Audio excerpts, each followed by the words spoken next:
Racing isn't easy, but experiencing it is.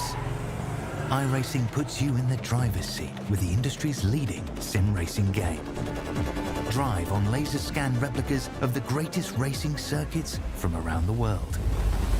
Go head-to-head against other drivers chosen by skill-based matchmaking to ensure competitive racing at every level. Compete across all your favorite series. In officially licensed cars, engineered to deliver the most accurate driving experience possible.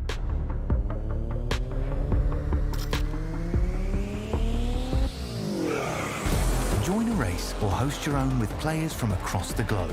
Race against the computer or in a league with friends. Feel the thrill behind the wheel. Visit iRacing.com.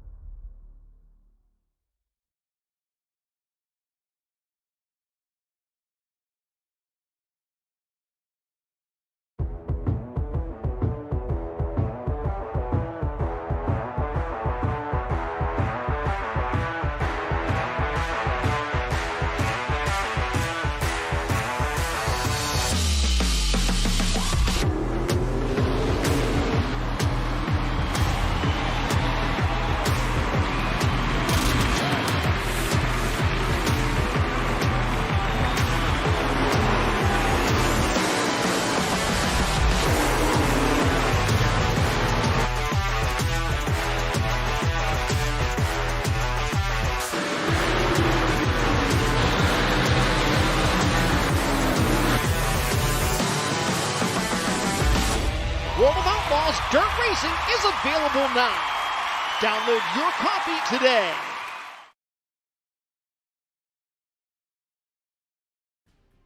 Welcome one, welcome all to SimSpeed TV. It's time for round 4 of the 2023 V8SCOPS season, and what a round it's going to be. We are at an Australian classic, the Phillip Island Grand Prix circuit, just off the coast of Victoria. This has been a very hyped round of the championship for quite some time. Usually it's switched between a sprint and an enduro. This time it is going to be a bit more of a sprint round, and I'm looking forward to seeing how the field stacks up here as the season really gets into its stride. To bring it to you all live across YouTube, Facebook and Twitch here on SimSpeed TV is myself, Reese Gardner. Dan Yeaman is in the commentary box with me tonight, and Jay Kennedy on production as per usual. Dan, I love Phillip Island, especially in V8 touring cars. Yeah, looking forward to this one here tonight, Reese. And first time, since I got into the V8 community on iRacing, whether it be through being an endurance driver a couple of years back, through to now being part of the SimSpeed broadcast team here for V8SCOPS, that I'm actually seeing V8SCOPS actually run a sprint round here this weekend. Also means it's the first time I think I've seen Super Split 2 in action here as well, for good measure, and looking forward to seeing what the drivers can do around this place this evening as we take a look here at the Google Earth view, Reese. Yep, so we zoom on into southern Victoria. Phillip Island itself, unsurprisingly, is an island not too far from the city of Melbourne, and just outside the main town of Cowes on the island on the south side lies an Australian circuit that is legendary in its stature. Only one layout change in its 70-year existence, and since 1978 it's had this shorter Miller corner at turn 4, but the character of the circuit is more or less unaltered. It's super fast, super flowing, some good overtaking opportunities at turns 4 and 10, but it's largely about how brave you are around this place and how you can work the slipstream. 100%. This is going to be an interesting race in terms of who optimizes the car for absolute outright speed down the Gardner straightaway into Doing Corner, or who maybe optimizes to try and get a bit of better acceleration at a turn such as Miller and MG with a slightly shorter final drive ratio, as well as playing around with the aero settings here and seeing about, well, who are the drivers who are going to go for a higher aero package to try and beef up their cornering speeds, who's going to go for a lower downforce package to maximize that straight line momentum as well. So a lot of different ways we'll see drivers go about things tonight, I think. So definitely looking forward to seeing how things play out. Of course, we're in the middle of the warm-up session for Super Split 2, and we'll have one race for them to start the night off, and it'll be 21 laps around the island here tonight. Reese, 50-minute time limit there in place as well, but since we've started doing a commentary together, haven't had to ever run into that time certain factor in any of the Super Split 2 races, and one compulsory pit stop for at least 2 tyres. Pit lane opens at the end of lap 2 for that compulsory service, and they must do it before the end of lap number 19 here. Indeed. And I would say that if we were to go time certain, the entire race would have to be under safety car. Thank goodness that likely won't be the case here tonight as we enter the final 8 minutes or so of the warm-up session. Kenneth Latter, fastest in practice right now. 1 minute 27.7. That's a good standing over Zach Mack, who is actually going to be starting on pole position for this one. No qualifying for Split 2 as per usual. The grid is set by the bottom 40 times in the pre-qualifying that was run through the second half of this week. And Zach McDonald for 9.5 Sim Sports showing that he has the pace here in Split 2 to really get it done here. He's demonstrating a lap around here now, and it just goes to show you how beautiful, fast and flowing this circuit is.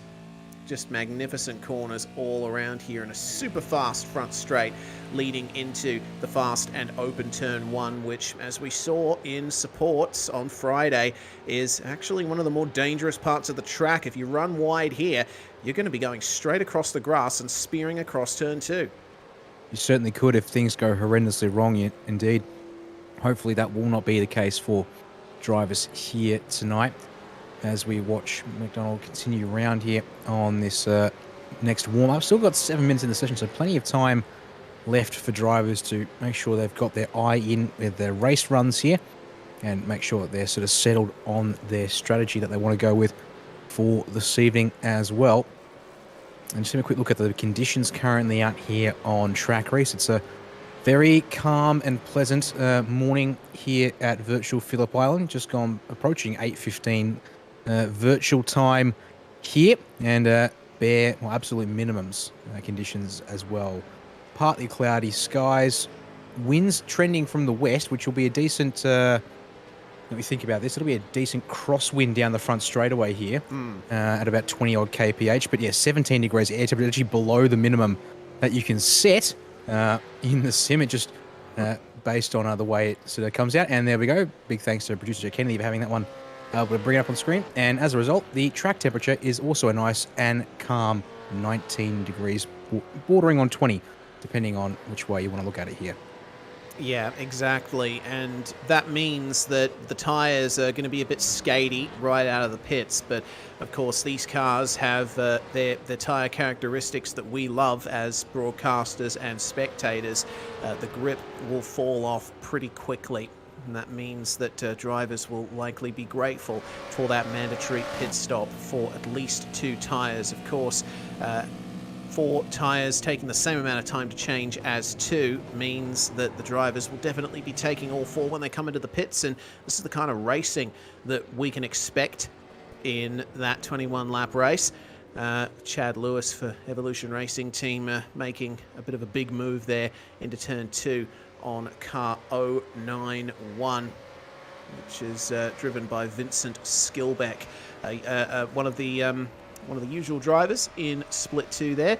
We'll see that again from the blimp shot. The slipstream definitely important here at Phillip Island. And Lewis goes up the inside. There was a bit of contact there, but I think well held from both drivers to prevent that from being a bigger incident. Yeah, indeed. That's a good textbook example of how to get the move done, and respect given by both drivers. And if you're lucky, you might be able to hang on to it around the outside and contest into the southern loop, but in these kinds of cars with rear-wheel drive and being pretty big and heavy cars for what they are as a racer, nearly bordering on, it's a 1.3, 1.4 tons, if I get my numbers correct about them. Certainly not easy to maneuver at high speeds, even in this Gen 2 configuration, which has more downforce than what we get to see with the third generation currently out and about, and what came before it as well in the years gone by. But we'll be, as I said, curious to watch who goes for that high downforce setup, who goes for a low downforce setup tonight. And curious to see who, also how much difference that translates to in the slipstream. I was just watching Corey Preston there doing some pretty sideways action out of MG, and that pin entry. Good to see drivers are practicing it here, Reese, because it is definitely throwing up a couple of curveballs here in the final couple of minutes of the warm-up. Yeah, it's a very narrow pit entry lane at Phillip Island, and there's grass on either side, so you have to absolutely nail it. And obviously you want to gain as much time as possible on pit entry, so it's very easy to lock up the brakes. Of course, these cars are pretty pure in how they drive. No traction control, no anti-lock brakes, though they do have a dog box transmission, which is changed sequentially, usually by a sequential stick, a lever in the middle of the car. But I think most of the drivers here today will be running paddle shifts on their sim setups. So it will be interesting to see how the racing stacks up here. Don't forget that we are also racing for the golden ticket. The winner of the Split 2 race will have the opportunity to race in Split 1, which is happening later tonight. Currently, it seems Zach Mack is the one best placed, starting on pole, but with Kenneth Latter and Corey Preston's pace, we might have a good race on our hands here. I would wager that this is going to be one of the tracks where the field is nice and tight, and then it's going to come down to who looks after their car. And even though it's only a 21 lapper here for Super Split 2, that's still enough of a race, I would suspect, that it's going to make a difference here as to how they look after their cars. We just see, I think that's Preston in the background of Jamie Stovall, and I can confirm on my own cameras it is, having a bit of a moment at MG.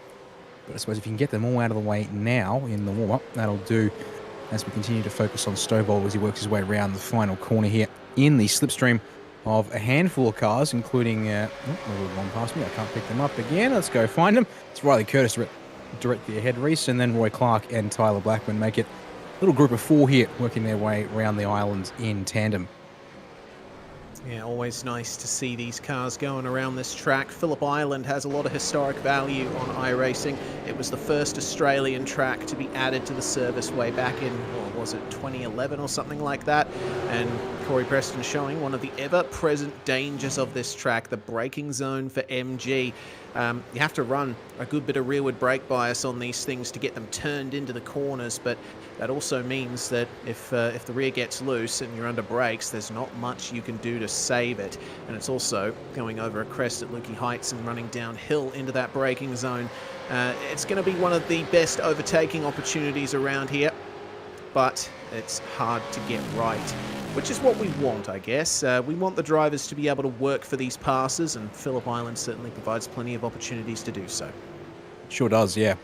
Turn 1 if you've got the straight line speed, otherwise maybe set up for turn 2 potentially at the southern loop, then work your way down through to Stoner Corner at Miller Corner, sorry, at turn 4 is the first, obviously the big braking zone there, prime candidate, but then you can switch back through turn 5 at Siberia, work your way up through Lukey Heights at turn 9, and obviously the second big zone, braking zone, down into MG at turn 10, and then from there it's mostly going to be about setting up for the run here down the front straight. But I suppose if you really wanted to work it, the exit of 11 or through 12 as well are options. So when you put it that way, I'd argue, Reese, a little bit of contact in behind the Banner Alliance car, number 21 of Roy Clark that we were watching. It was Jamie Stovall and Tyler Blackman got elbows out through doing corner there on that particular occasion, but thankfully no harm, no foul, as the warm-up will come to a close, and we'll be able to go to the grid here in just a second to get this race underway here for Super Split 2 race.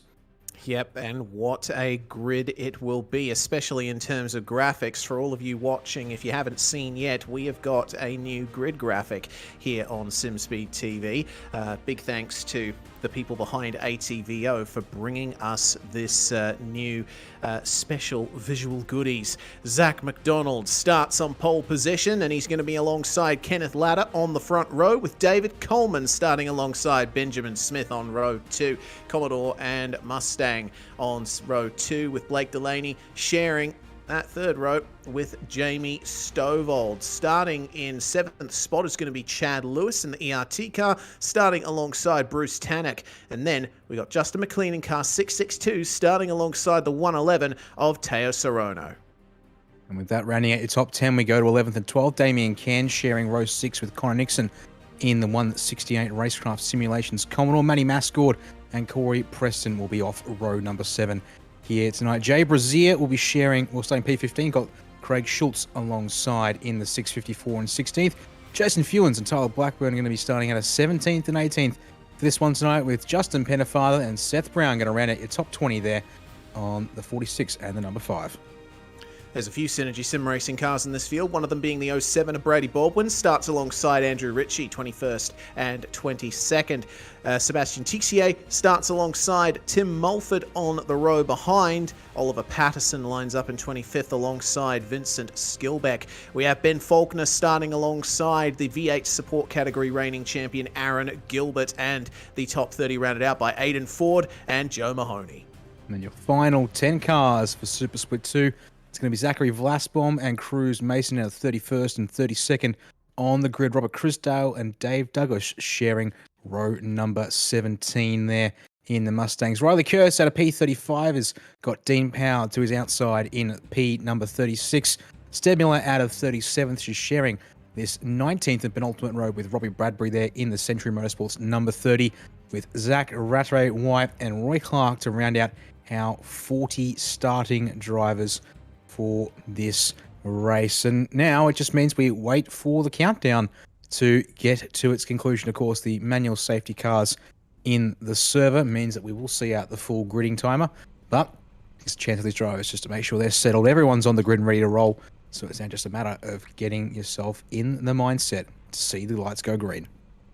Yeah, looks like Kenneth Latter is leaving it very late to get onto the starting grid, but he's finally there. Thanks to Race Control being present as drivers in the session, we will wait for the time to completely run out. There's 30 seconds left, and this is where the heart rate rises before the revs do. Just sitting on the grid in silence, preparing for those lights to come up. And all about getting your line locker sorted, making sure you get the best getaway possible. Reminder of the format here. We've got 21 laps coming up, 1 required pit stop, and it has to be between the end of lap 2 and the end of lap 19. Here we go then. Time for Phillip Island. What's this place going to throw up for us this year in V8 SCOPS? The revs rise. It's Zach McDonald and Kenneth Latter on the front row. Who will get into turn 1 first? We're away, and Kenneth Latter doesn't get a start at all. He's completely stalled it, and that's created a bit of drama in the midfield. A few drivers having to take avoiding action, but it seems the majority of our field has escaped without much issue. But have a look at the issues there for the Mustanger, Benjamin Smith. He has to take to the runoff. He's going to end up cutting turn 2 from that. He's going to get a massive slowdown penalty. Right in front of the leaders. Oh no! Zach McDonald goes right into him! Our pole sitter with massive damage! The engine is smoking! I think he's out! That has got to be race done for McDonald already. Oh my goodness, one small error it seems. Oh, the other 9.5 car, I believe it'll be Schultz getting tapped around there from... Oh, it's caused massive rollover through the middle corner. My word, the cars around dodging. Oh my goodness, we multiple. There we go. So the 111 of Teo Sorono, I think, finally ends back up on its wheels. But oh my word, here reset has gone off like an absolute nuclear bomb here at Miller Corner on lap 1. Absolute chaos on the opening lap. David Coleman elevates himself to the lead of the race here. Blake Delaney holding off Jamie Stovold for second spot. There's more dramas further back as Sebastian Tixier goes for another spin out of Siberia. Plenty of cars smoking. Zach Mack is continuing, though the engine is smoking, but Teo Sorono is stopped at the exit of the hairpin. We might be seeing a safety car come out of this. I would think so, yeah. Waiting to hear the confirmation. Actually, no, I think we have had a safety car called. I think, if I'm looking at the text commands correctly, although no, drives at speed. Apologies, that was the pre-race commands. Sorono's moving. He's moving off the racetrack. He hasn't requested a tow from race control just yet. It looks like he has gotten rolling, and the race will stay green for the time being. So the race is on now. and with a very altered field from where we started. Most positions gained in the field so far. Get this, 18 positions for Zach Rattray White. He's up into 21st parked up on the exit of place. Miller again. Oh no, well, he's tried to get it going, but yeah, it doesn't look like that Mustang Safety or car what's left scrambled. of it. Yep, that Mustang or what's left of it is not going anywhere anytime soon. Out comes the safety car, but at an inconvenient time, I think, because the field is pretty much on the other side of the circuit right now. They're going to have to wait a bit to come round and fall in behind the safety car. And interesting to note, it's the end of lap 2. The pit window will now be open. So how many of these drivers will come in for their mandatory tyre pit stop? And you would think everyone should pour on in. I watched one driver in a race earlier this week not take a pit stop under a safety car here. And those who follow the Kumo Tyres V8 veterans might know what I'm referring to there, where the race leader and John Latham at the time didn't come to the pits with everyone else, and it completely botched his strategy. So we wait to see everyone file on in. And so far, the top 16, 17 have come into the pits, make that 18 and 20 in rapid succession. So, oh, wait, no, there is someone going through. Ben Faulkner, one of the Race on Oscars, is going to not come to the pits, and he will take the race lead, but at what cost in that case? Oh, sorry. Apologies, Cruz Mason and Stead Miller have gone through. Apologies to so 2 drivers opting to not take a pit stop here, as everyone else flies on in and heads on back out here. Yeah, indeed. So these two up the front of the field, that might be not the greatest decision to make, because it means that they're going to have to go right to the back of the train when they take their stop, if they decide to take it, under the safety car. And why wouldn't you at this stage? Yeah, 100%. It's a very ambitious gamble, but with everyone now having taken tyres, I don't see this working out for Mason or Miller. Yes, they make bulk places now, but they have to trundle back down the pits at some point, and everyone else will be happily staying out from here to the end, and that will hurt their chances of a strong result. I'm just seeing also still in the pit lane for a long period of time, Kenneth Ladder is still in the box taking repairs, it would seem, along with Corey Preston, but he was entangled in the drama there. Jason Fewens, Tim Mulford, and yeah, Zach McDonald now still sitting in the pits. We're going to go to a couple of replays here and try and dissect what happened here on lap number 1 of this. Yeah, well, Benjamin Smith here, trying to hold the outside around turn 1. Had the 08 of Delaney to his side, and they banged wheels, and that just sent Smith off the circuit. You could see he was on the brakes, but really struggling to get the car slowed down, and this was just the worst possible time. You could tell he was trying to stop it, then he tried to spin the wheels up and get off the racetrack, but it was too late by then. Yeah. Almost a damned if you do, damned if you don't situation. I mean, in ideal words, you probably hope he jumps on the brakes and stays to as far to the left as he can to avoid getting entangled or causing a hit. Here's a nice static shot of turn this. Let's try and break this down. So one of the 9.5 cars goes around and then actually, picked up by Taylor Soren, who then gets picked up by Corey Preston, which you called out there. Then look at this. We've got 3-4 wide, all trying to avoid this. Another car spinning there to the inside. Goodness me, and just frog leap juiced Mustang there fired to the outside of turn 4 there. It's just so many cars that even try and get a sense of who's caught up in that. Apart from, well, you go through the pit lane rostrum and see, well, who's not taken or who's taken lengthy service, and there are a few victims. Effectively, only 32 cars in this race not required to take sort of extra repairs at that when everyone else is just taking compulsory tyres. Also an update whilst we're looking at the replay, it seems here, Reese, Stead Miller now is the only driver to have stayed out under safety car, and he has fallen behind the leader? Yes. He was ordered to give it back there, so it would appear that yes, so it's been dictated by the fact that Coleman, whilst coming out of the pits, was ahead at the blue cone, which indicates the merger line. Miller gets past with the overspeed down the front straight, being out on track, but Coleman ahead at the blend line, basically, as it were.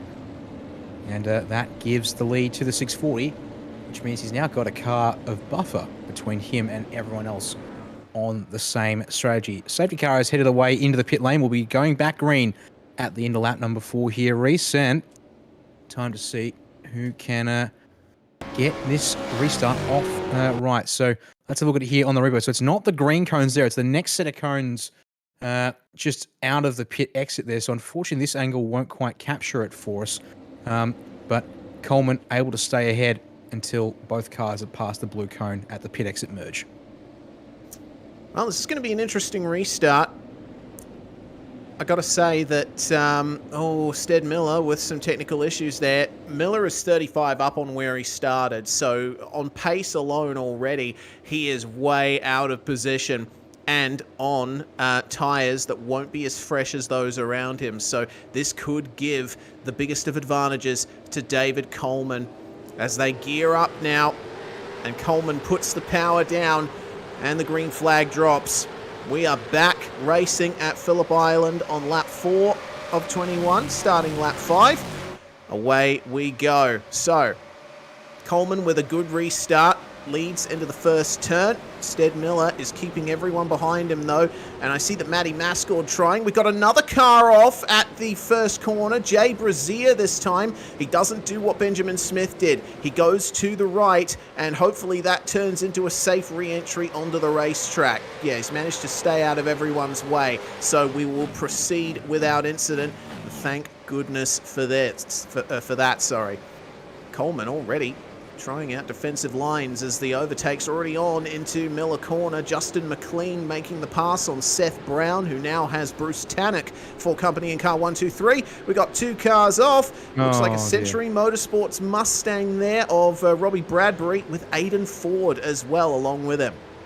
Yeah, and I just heard Corey Preston call over the radio about something about being helped. So something's happened to the 980, I think, here on the restart lap.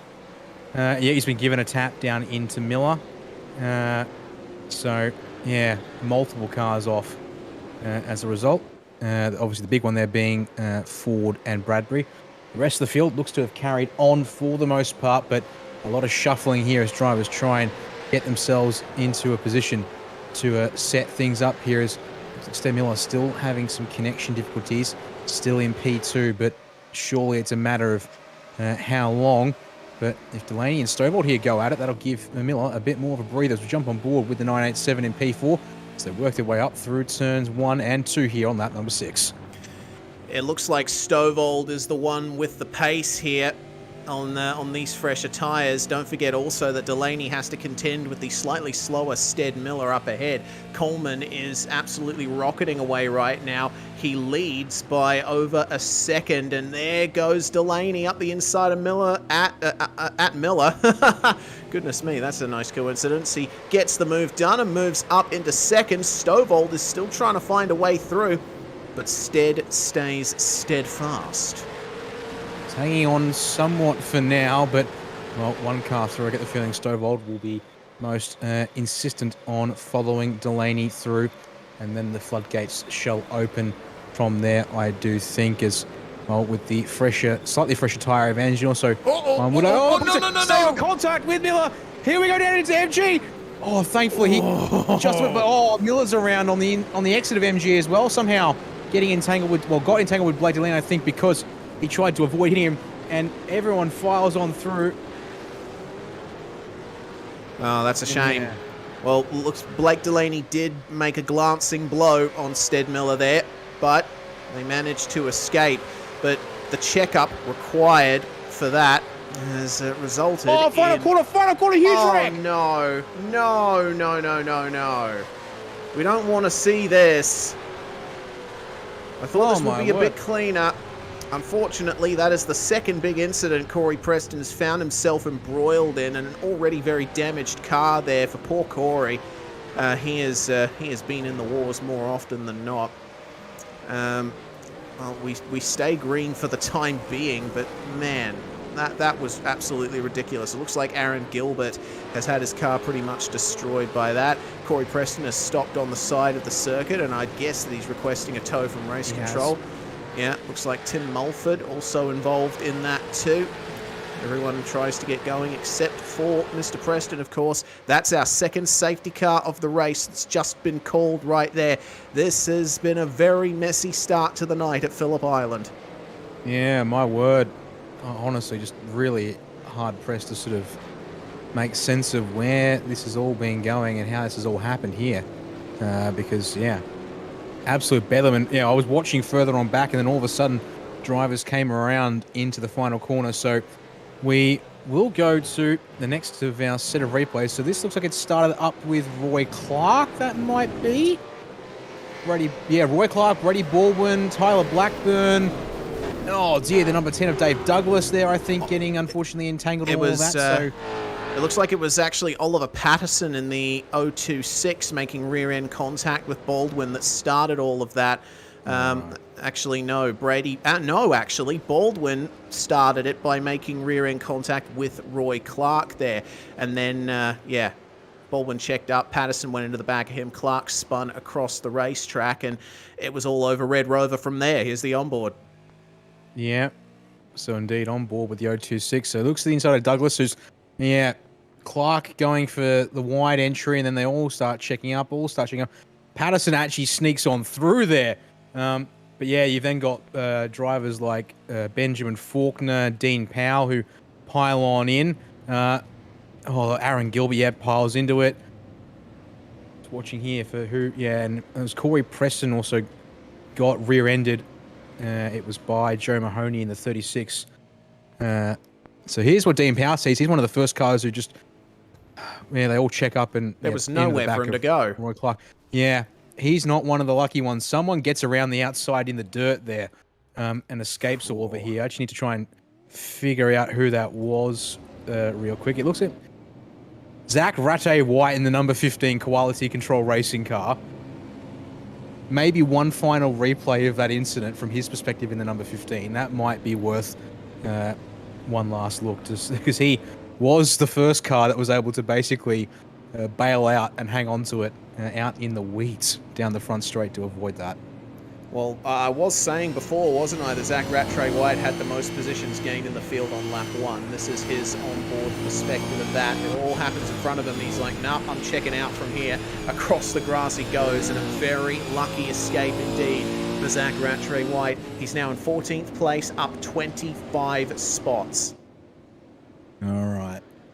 So pit strategy is going to basically be a constant because, everyone's taken their stops or tyres, and Stead Miller gets his compulsory pit stop out of the way, but once again is shuffled back down to position number 26 in doing so. So we're left with everyone from the leader. A couple of cars who are going to come into the pits and get, I think, their damage repair, and might as well take some extra tyres while they're at it. But once my timing updates, I think we're looking at about 20 cars that have survived relatively unscathed so far in this race. And now all on the same strategy, having pitted at the first safety car in this one. Oh boy, I don't even know what to say at this stage. It's I mean, I was impressed by how, reasonably clean most of the racing had been in the series this year, but seems that now that we're at Phillip Island, things have gone off the rails a little bit. I know that, the risk factor is very high at a quick circuit like this, and with how close the pace is from all the drivers in this series, you're going to see some incidents like that. But to have 2 safety cars before we've even reached the halfway point of a 21-lap race is a little bit silly, in my opinion. Yeah, it's absolutely not ideal. So, we do hope that this is a chance for drivers to reset, think about the race and the long run. Even though yeah, it's only 21 lap race, and now we're down. It's only going to be 12 laps of racing once we restart this one to go. That is, all the same, driver's going to need to be be thinking smart, playing the longer game here, making the smart moves, because clearly, yeah, it does seem like unfortunately we need a bit more of that in this one so far. So safety car pulled away now and heading up to the pit lane. The field under the control of the 640 of David Coleman there, with Fishy Motorsports 1 and 2 here in Super Split 2. And, well, we await to see restart number 2 of this race. And we hope, sincerely, that we see this race through from here on, I would dare suggest. So, it was a bit of further clarification, I think, yes. David Coleman needs to wait until he passes pit entry before he accelerates. Maybe not, because he's just put the foot down through the middle of turn 11. We're going back green here at Phillip Island. All right, then. Well, we'll see what the stewards have to say about that. We go back to green flag racing. David Coleman makes it out of the final corner, and now we are officially back under green flag conditions. So Coleman and Delaney are your top two. Connor Nixon holding on to P3, but remember, Nixon started in 12th, so who knows how long he'll be able to hold on to that. Very aggressive on the brakes for Delaney coming into Southern Loop. He has closed that gap up quite a bit. This time, there isn't a driver who decided to stay out in between him and the race lead, so he can get right on the attack in that Fishy Motorsports 08. And, well, it's a battle of the teammates, isn't it? Both Delaney and Coleman driving for Fishy. They could be looking at a 1-2 here. They just need to stay out of each other's hair and hope that Connor Nixon doesn't give them too much trouble. Yeah, indeed. That's exactly what they'll be hoping for at this point in the race. I just went back and listened to the race control instructions. There's side by side there between Seth Brown and the 123, which is going to be Bruce Tannick. They're fighting over 8th place, with Brown coming out ahead, I do believe, as they work their way through the hay shed here on this restart lap. And yeah, just went back and listened to the in-game radio just that it was all clear. It was the moment the safety car is in the pit. Tannick with a bit of a dive back though. Oh, clips the rear of Brown. And MG straightens him back up though on the exit. I'll exchange places, but I get the feeling if there isn't a voluntary redress in a moment from Tannick, it's going to be ordered.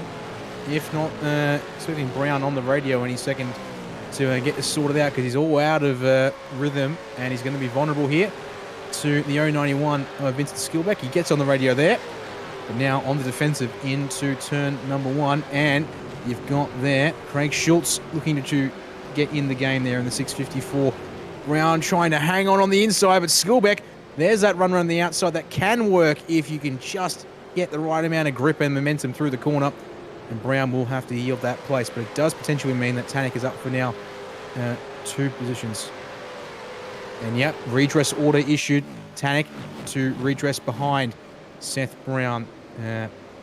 Just at that spot, as behind them, it's now Andrew Ritchie and Craig Schultz side by side down into Miller here as they work this one out.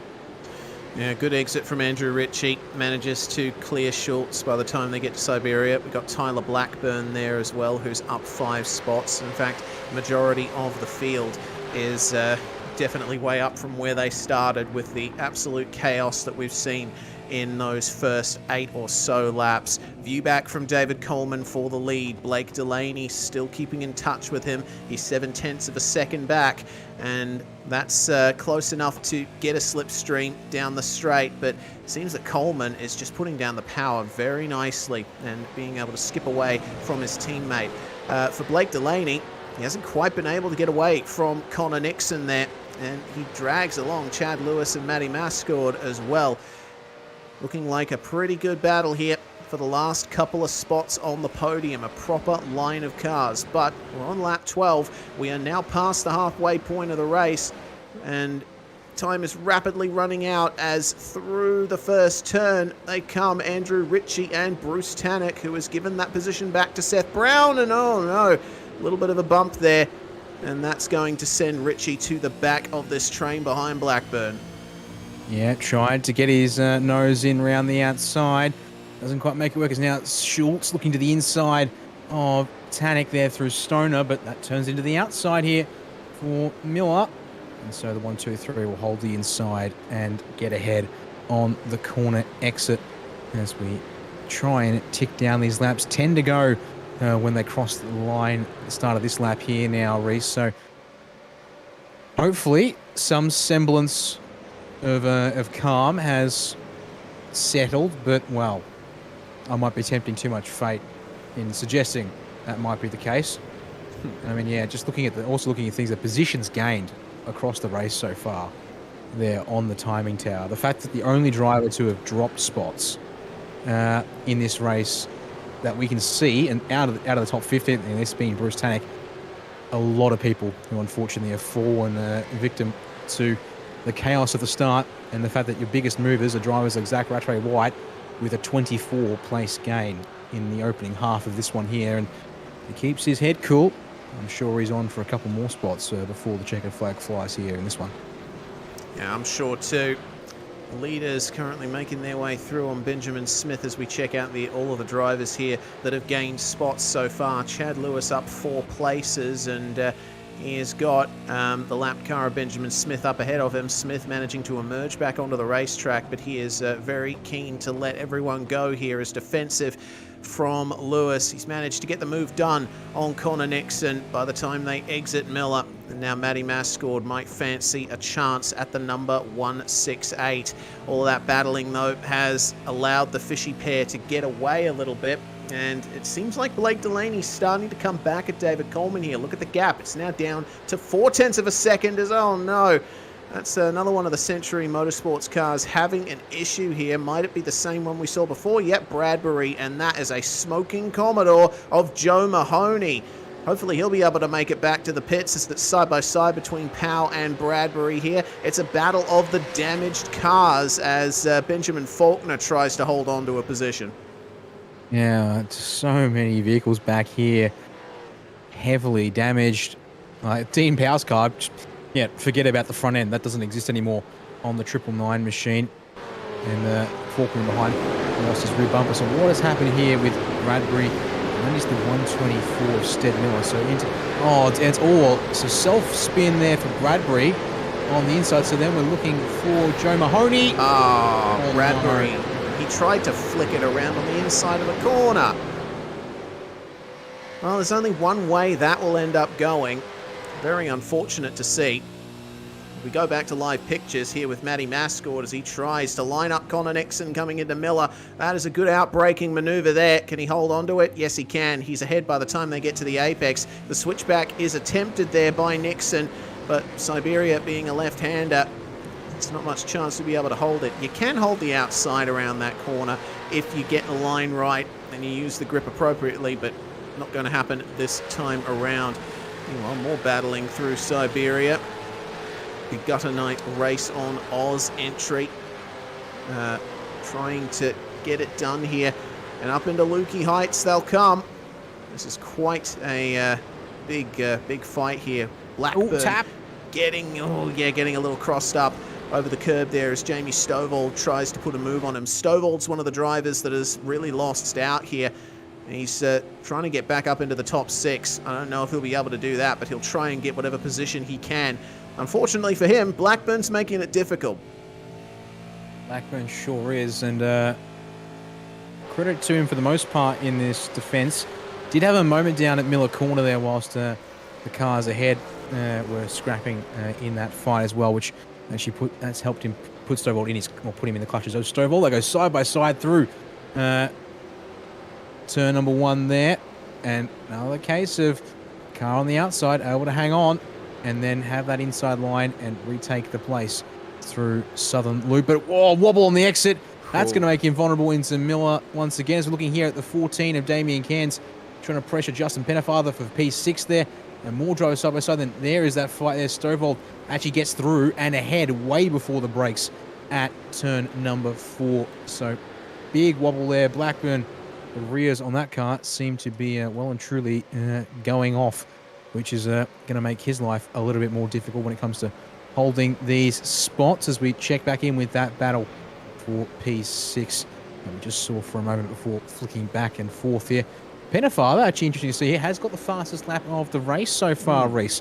So has been able to put in a good number. That is a 1 minute 28.443 is best time so far. But now under a bit of pressure, looks again sort of settling into a low 1 minute 30, which compared to the leaders is a fair bit off the pace. But alas, it'll do for now, so long as Cairns isn't too much quicker at the moment. And so far, within about a tenth and a half of each other, as Connor Nixon and Matty Mascot have exchanged places, as well as we're seeing Chad Lewis starting to apply a lot of pressure to Blake Delaney for second. And yeah, in the background, for a second there, Mascot and Nixon going back and forth as we now look at the fight for second here, Reese. It looks like Mascot's made his way past Nixon in the meantime, and yeah, this is a big challenge here for Blake Delaney. His teammate is starting to skip away again. I mean, the gap is staying relatively consistent. It's hovering between 4 and 7 tenths, but I think he'll need to be a little closer, really take advantage of the slipstream and try to get away from Lewis here. But Chad is on a mission, as that's pretty interesting stuff there between Nixon and Mascot. Nixon does not want to leave this off as Craig Schultz goes off the circuit there. That's a big shame, and he's going to fall way down the order. He was running around 14th, 15th at the time, I believe. Unfortunate to see that contact once again taking a driver out of the running, but Lewis is right on the back of Blake Delaney here. Could this be a move for the Evolution Racing team number 727? Coming on to lap 17, we'll have 5 to go, and our first race control penalty of the race. Robbie Bradbury black flagged for that undoubtedly dangerous re-entry to the racetrack when he spun at the hairpin. Yeah, the angle that we got didn't quite tell it, as Mascot and Nixon going at it again. Straight line for the 585. Gets the job done around the outside into the Doohan corner. Also on the timing tower there, Jamie Stovald's just gotten past Seth Brown for 10th place. So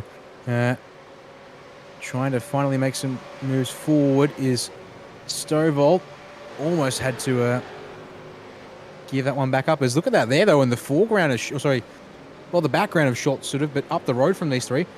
Chad Lewis still definitely applying the pressure to Blake Delaney, but in turn, they've caught back up to David Coleman quite significantly in the past couple of laps. This has sort of come up pretty gradually, it seems, as we've got these other packs here that we want to keep our eyes on as well. This group here from 4th through to 7th, we've got that there. You've then got the guys further back. It's going to have a look at a replay on the bottom of his, picture-in-picture live, apologies. So Coleman there very strong, it seems, in the back half of the lap. But when we saw them a moment ago, they had closed up by the time they got to Siberia. So maybe a momentary weakness, or momentary mistake there for Coleman. He's definitely turned that around though. Also a curious question of how much is Delaney willing to play supportive for the team rather than chasing the individual result here tonight, as Chad Lewis wants through for second, but it's going to go the long way around, and I don't think he's got the move. No overlap, but he certainly tried all the same, Reese, through turn 1 that time at least. Yeah, certainly did, but Delaney was still well ahead, and if anything had the right to move left out of the corner. So the challenge will continue for Chad Lewis. Interesting to note, I went back and looked, and they really made up all their time on the entry into Miller as Delaney goes defensive here. For some reason, David Coleman just didn't get the right entry into the corner as Justin Pennefather loses the position there to Connor Nixon again. He's making some attempts and they're not quite working, as more side-by-side on the exit. That's Seth Brown making his way past Oliver Patterson and Tyler Blackburn as well in tow. We're finally starting to see some good moves here. A shame that it has come so late in the race with only 4 laps to go for our leader, who is just continuing to maintain that gap to Blake Delaney. Chad Lewis, he hasn't quite been able to make an impression on this lap, but we'll see how strong the Evolution Racing Team car is in the slipstream.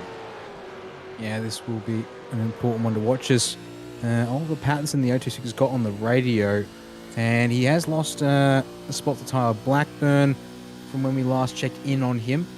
But looking about even, I'd say, down the Gardner straight into Doohan corner there, Reese, from the perspective of Chad Lewis's car at least, but that's quite a good closing speed there under brakes for the Southern Loop. It does obviously stretch back out a bit there on exit, of course, with the fact that Delaney is on the power first. But a little bit of gains there, I think, for Lewis, and then we'll see here down into Miller if that gain continues, as Pennefather continuing to try and hustle Nixon. Didn't quite get P5 off the 168 last lap around, but this time, but on the outside for Siberia, does opt to withdraw from that attempt and set up for a better exit potentially and stay on the bumper. Maybe MG, if he can line up a run. There might be something there for him as they work their way up past the hay shed this time.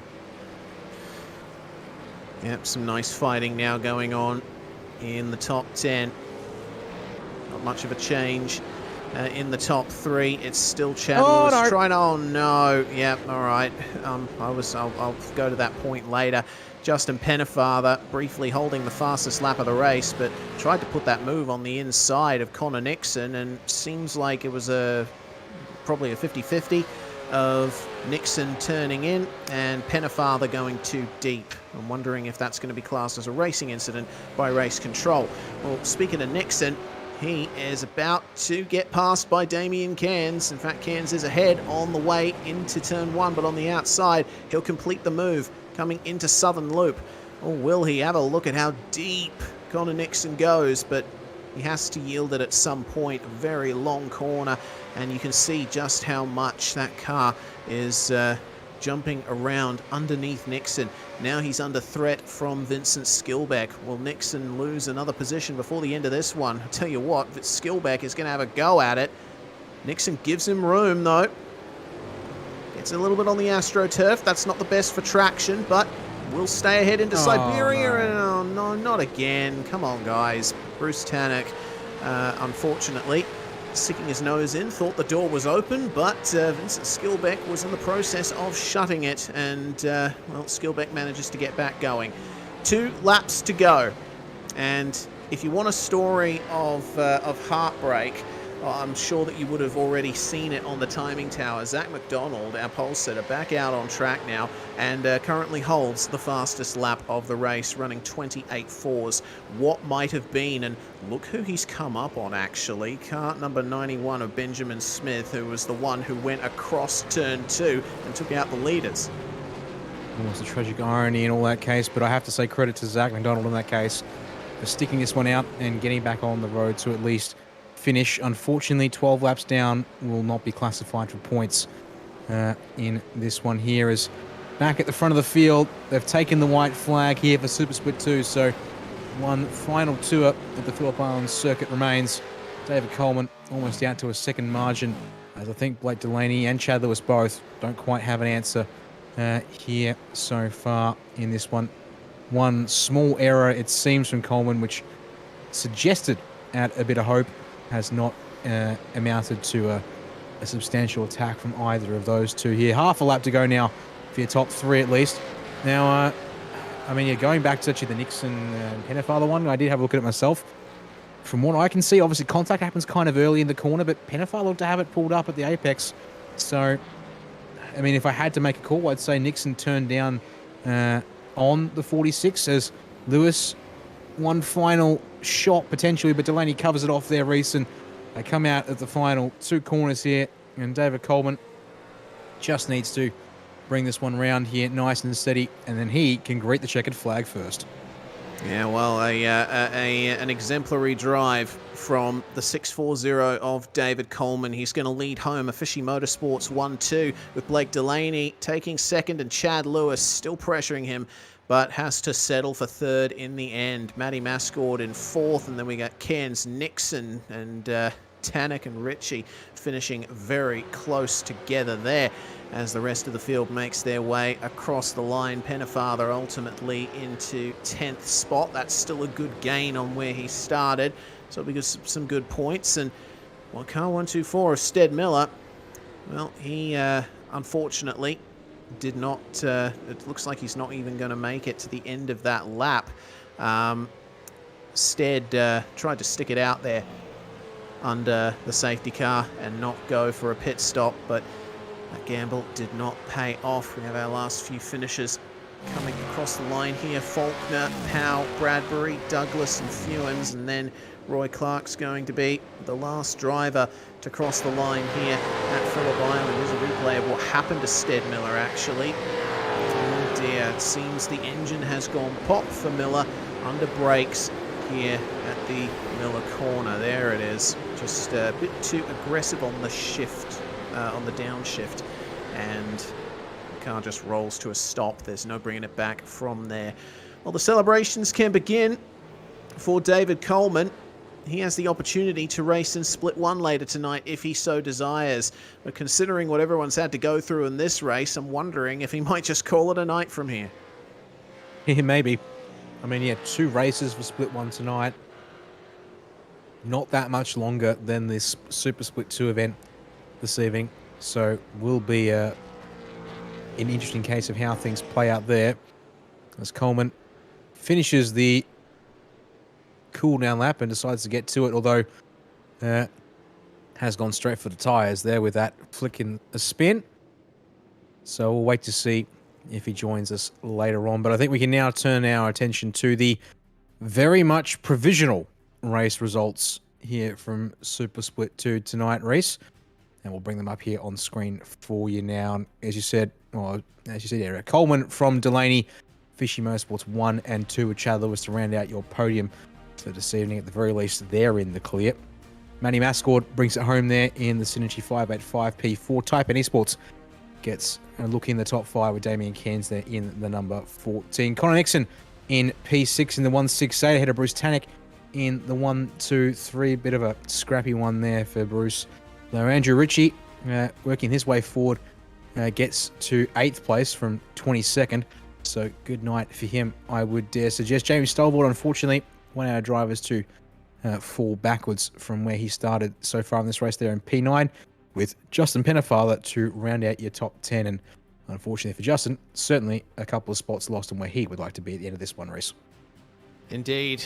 Well, Seth Brown manages to gain 9 spots to finish 11th. Vincent Skilbeck just about cuts it in half and finishes 12th in the end. Blackburn, Patterson and Rattray White running out the top 15 there. Rattray White still with the most positions gained in the field there at 24. Jay Brazier, Cruz Mason, Rob Crisdale, Zach Vlasblom and Kenneth Ladder round out our top 20. And Kenneth, of course, starting on the front row, getting involved in the shenanigans at the start of the race when he stalled off the grid. That's got to be heartbreaking for him. Yeah, we didn't even get a chance to really go back and have a look at Ken Ladder's poor start there, but alas, that's just a case of what this race has been. Craig Schultz was next across the line in 21st place to 6:54. It was Justin McLean who got also spun up at the Miller hairpin on lap 1. He ends up in 22nd place ahead of Riley Curtis there in 23rd. Ben Faulkner in 24th in Tangle, and then a lot of drivers as well. At this point, we're already well into the damaged compartment of the race, but yeah, Ben Faulkner 24th, Dean Power 25th, Robbie Bradbury 26th, Dave Douglas 27th, Jason Fewens in 28th, and your final driver to finish on the lead lap. And in some respects, it's good to see we still got 29 drivers to finish on the lead lap. Was there with Roy Clark in the number 21 Banner Alliance car. With Stead Miller, unfortunately, engine dying, expiring on him there, does not complete the race. He, though, rounds out the top 30 here race. Joining Stead Miller classified a lap down, Tim Mulford and Aidan Ford, and then we get into a pretty long retirements list with Joe Mahoney and Ben Smith 9 laps from the end coming down. Zach Mack managed to actually cross the checkered flag, but unfortunately that's only 50% of race distance completed, so he won't be classified for points. Preston and Gilbert retire, Baldwin retires, Serono and Tixier retire as well, and all of those drivers were involved in the massive incidents that we saw in the first half of this race. And that is going to bring things to an end for Super Split 2. And we'll be getting into our Split 1 action very shortly. Stay with us here on SimSpeed TV for the main game of V8SCOPS for 2023 here, round 4 at Phillip Island.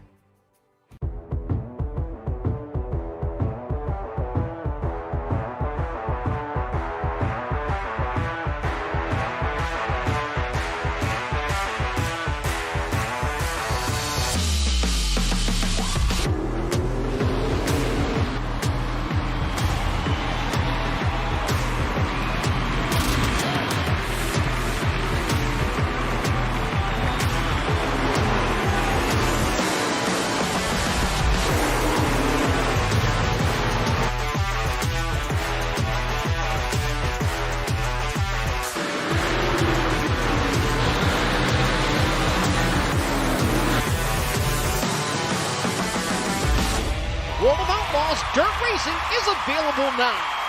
Download your copy today.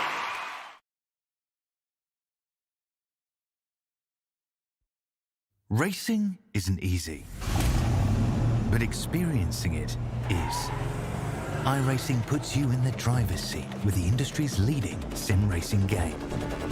Drive on laser scan replicas of the greatest racing circuits from around the world.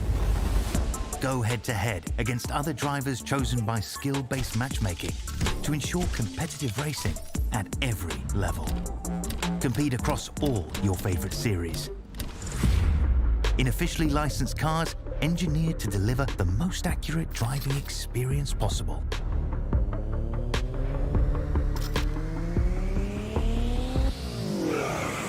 Join a race or host your own with players from across the globe. Race against the computer or in a league with friends. Feel the thrill behind the wheel. Visit iRacing.com.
You're watching SimSpeed TV, round 4 of V8SCOPS for 2023. Well, a bit of a chaotic start to the night, to say the least, but we will leave the Split 2 action, if you can call it that, behind, and move on to Split 1. We have got 2 races coming up here in the main game, and this is how things look in the Drivers' Championship standings. Corey Shepherd currently on top, and that is by... looks like 16 points, 14 points over Luke Rosella, who finished very well at Sebring last round. Adam Briggs currently third in the standings, and Leonage and Hobson rounding out the top 5. I think, Dan, a very good mixture of drivers here in the top 10, and I think pretty much any of that top 5, and we can probably throw a couple more in there as well, could be in contention as the season goes on. Yeah, they will be 100%. There are things as well, or not things I should say, but other drivers to consider as well. Andrew Gilliam, round 2 winner in the 201 Pursuit Sim Racing entry, didn't race in round 3, which meant that thanks to the point system and the lack of drop rounds counting at this point in the season at least, Reese has dropped all the way down to 17th provisionally in the championship. Expect him to immediately, I would think, bounce right back up the order with what one would hope, based on his Montreal and Winton form, to be he'd be looking for another strong result tonight. But yeah, a lot of strong drivers, although it is definitely a strong representation for Synergy Sim Racing on numbers alone here so far in the opening rounds. Yep, Synergy in terms of the team's standings has turned out to be the team to beat, but we have to give a shout out to Phoenix Racing Team as well, with Rayan Leonage leading the charge there, and of course, Pursuit Sim Racing with Andrew Gilliam and company. In fact, here are the team's championship standings. It is Synergy Phoenix, Synergy Pursuit, Synergy. And the first squad outside of those teams is Justin Wallace and Tyler Blackburn of Gutter Night Race on Oz. We saw Blackburn racing in Split 2 just before, and not too sure if Justin Wallace is in the session at the moment, but there could be some potential for a mixing around there, depending on how the Synergy Sim Racing teams perform here. But that is the ticket right there. This is Phillip Island, and historically, Synergy have been very good here. Yeah, it is a good point to make there, of course. Will be interesting to see, obviously, here with the sprint racing. For top split, the drivers who are used to racing here with Scops, at least, they will be probably more familiar with the Phillip Island 500, so will be an interesting thing to see how drivers adapt to the sprint format that's expected of them for today's racing. But these are meant to be 40 of, well, our fastest 40 drivers. One would hope that then also in turn provides with that a good modicum of racing experience and skill to go along with that speed. Yeah, absolutely. Well, we shall see how those team standings look when we come to next round, because, man, we have quite the event for Split 1 coming up. It's quite a bit different from Split 2. The races are longer, but we keep the mandatory pit stop for at least 2 tyres. And the races are going to each be 27 laps in length. Qualifying will be coming up very shortly, and it will be run in 2 groups. It will be positions 40 to 21 in pre-qualifying, plus the Split 2 winner if David Coleman decides to race in this one, for the first 15 minutes of the session. Then we have a 5-minute break, and then another 15 minutes with everyone from 1st to 20th in pre-qualifying out on track. And of course, the same rules apply. The pit window starts at the end of the 2nd lap and closes 2 laps from the end. So a little bit more work for the tyres to do in this one, with an increased race distance and also a much warmer track. It is later in the day, Dan. It is past midday, and the track is currently 37 degrees Celsius. It sure is.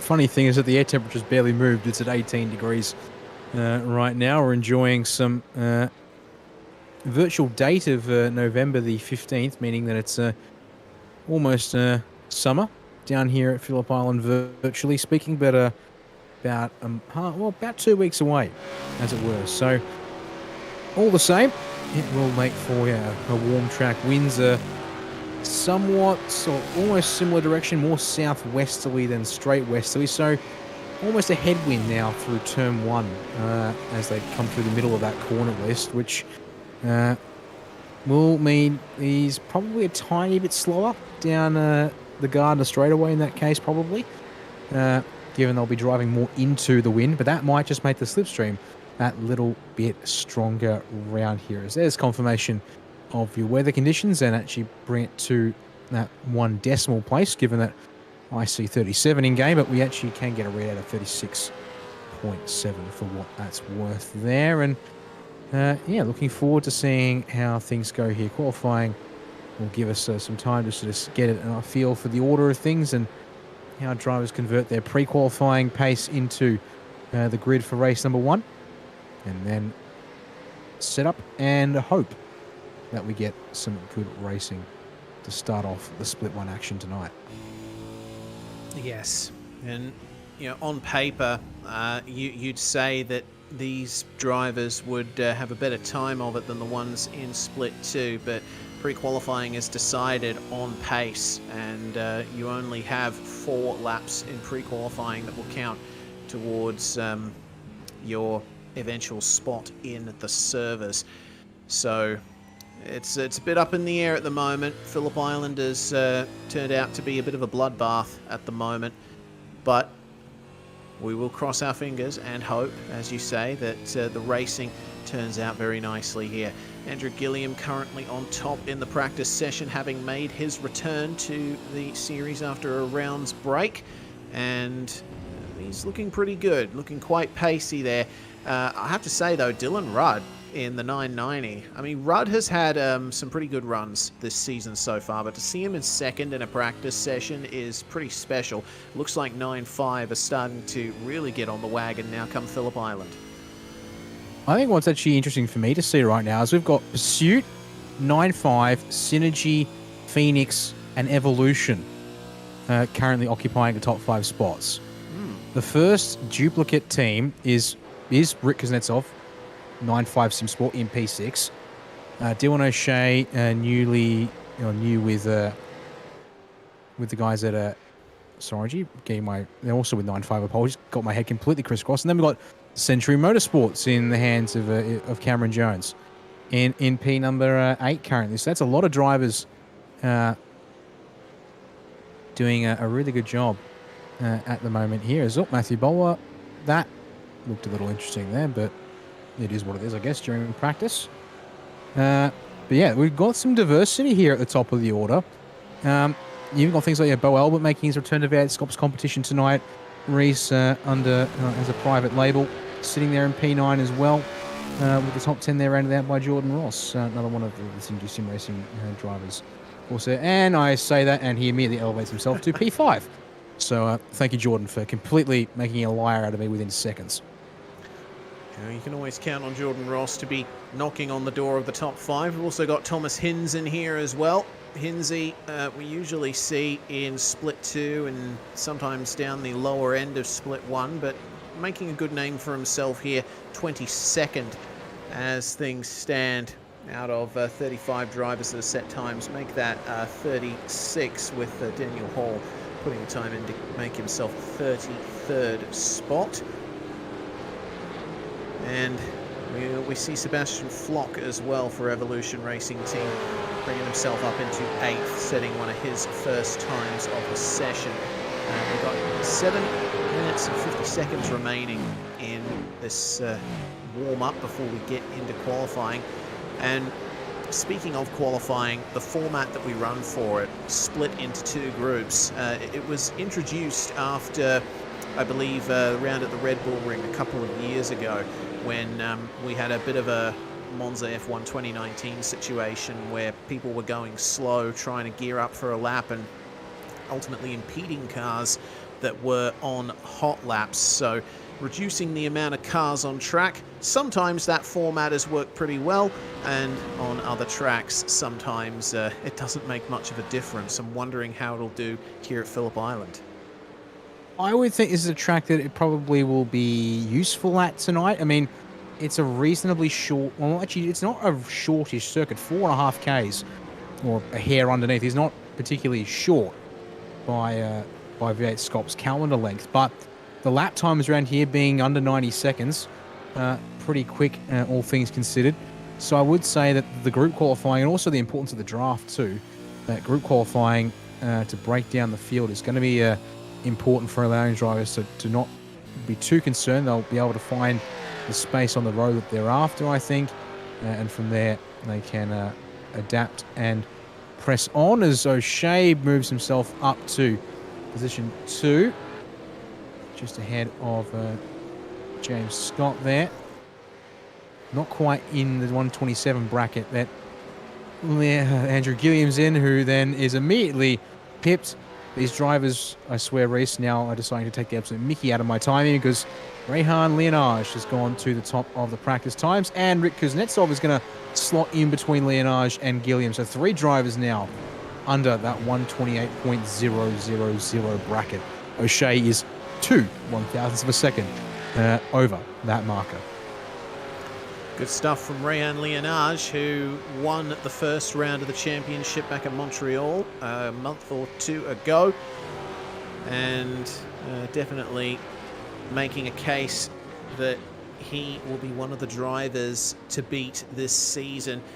Of course, we have seen that Corey Shepherd had a really good run in the last couple of rounds, but doesn't look like he's here tonight. So that's going to be a drop round once again for Corey Shepherd, and it's also going to mean that Leonage, Gilliam, etc. are going to have a good chance to get their points totals back on track.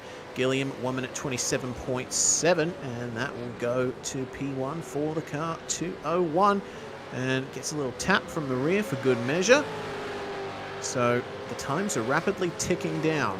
Purple first sector for Thomas Hinds, by the way. This is looking mighty pacey from car 52. We'll see if he manages to maintain that pace here through sectors 2 and 3. 26.4 for sector 2. How does that compare, Dan? Let's go have a look. Hopefully my timing loads up, but it does. Unfortunately, I don't have best sectors saved in place. We talked about a 10th off and a Bort's a lap as well. Yeah, so it's not going to matter anyway. Traffic there through the final sector over Lukey Heights and MG probably didn't help things.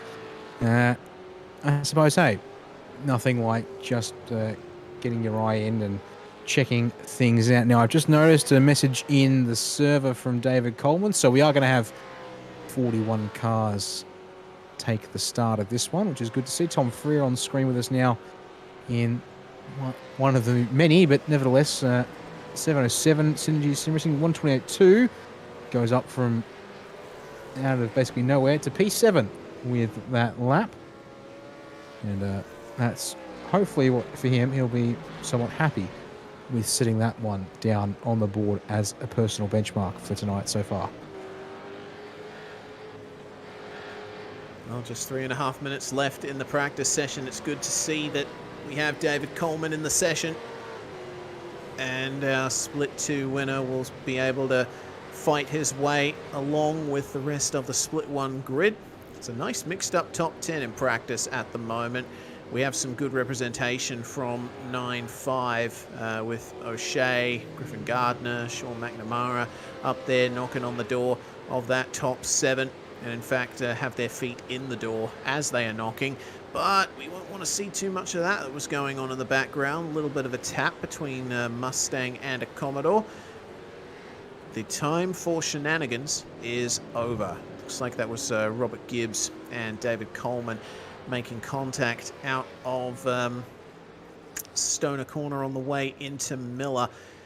And Coleman out for his first practice laps here, with not much time remaining in the session. Fortunately, he's got plenty of experience around this track so far. It's always interesting to consider that the winner of Split 2, more often than not, ends up with the most mileage by the end of the night. They have to take place in all of the racing that takes place. Yeah, it is going to be a long night. Both, yeah, a fair number of laps. I mean, you're talking in that case 75 laps of racing all up for David Coleman tonight if he makes it through to the end of all these ones, as I'm sure he would like. And also the time commitment there too is going to be pretty lengthy on that front for him as well. As Brett Loxton there dives on down to the pit lane. Flash of the headlights from Gilliam. He was on a setup lap, and he'll go around here once again, being shadowed by teammate Michael Taliancic and also team boss, team owner at PS. I can see Taliancic on the timing tower there, 15th place currently, as Gilliam tries to work another fast one down onto the tarmac here at the island. This will be his one final chance to do so in the practice session at least. So far looking pretty good here, Reese, as he works his way. He gets it down nice and slow there for the Miller corner hairpin and works his way up to Siberia next. Yep, Siberia, a slightly cambered corner, and it's a little bit faster than it looks. You can get on the throttle a little sooner than you think as well, and it's important to get a good run out because it's almost flat, pretty much just a slight lift if anything through the hay shed, but then braking, flowing into Lukey Heights, and then hard on the stop pedal downhill into MG. Got to be careful not to lock the brakes as we saw in split 2. Try and widen up the entry to the final corner and get as straight an exit as possible to make sure you don't run over the curb and into the grass. And then final corner, a little lift in 5th gear, and then snicking up into 6th gear, as you come across the start finish line.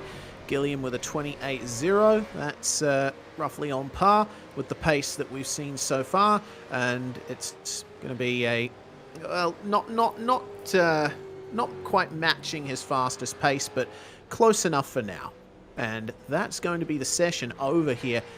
We're going to get into the first 15-minute session of qualifying. Remember, it is 21st to 40th in pre-qualifying, plus the split 2 winner here. This is how they look at the end of practice, with Rayan Leonage pressuring Andrew Gilliam for first place in those timesheets, and it's looking pretty similar between those two to how it looked at Montreal. We'll see how things turn out at the end of the night. Yep, looking forward to that 100%, as we now await drivers to take to the circuit now that the qualifying session has got underway, and well, they're coming out in one big bunch, it would look like. Apart from Bo Albert. A couple of drivers able to sneak out in front, yes, to completely undermine my point, but alas, it is what it is. That's the bunch I was talking about. Thank you very much, Jay, for not making a complete tit of my statement there, as the majority head on out to get their first qualifying laps on the board. Well, Mr. Albert, first V8SCOPS start in a while for car 06. He's competed for a couple of different teams in his time in the AusNZ sim racing community. Started out at Evolution Racing Team and then moved to Altus Esports when that squad broke away from ERT. Now Altus has moved to a bit more of a European focus, and Albert has decided to go for Privateer. Matthew Bowler, actually a recent addition to Evolution Racing Team, which for all of the drama and turmoil that often happens in this area of the world of sim racing, ERT still stand pretty strong. They're always a presence in championships like this. Yeah, without a doubt.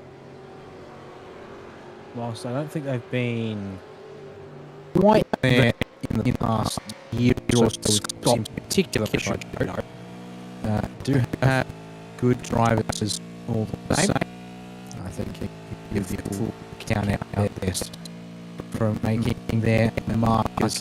These drivers get their first flying on the way. Take the joys of Phillip out here on the black side.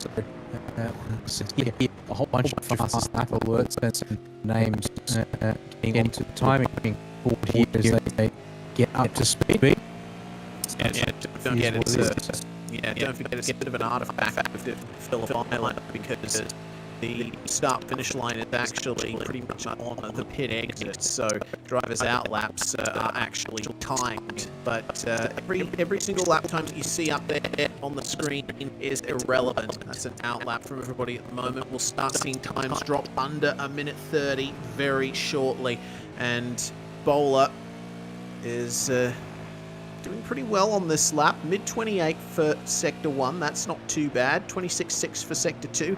Also, not the worst that it could be.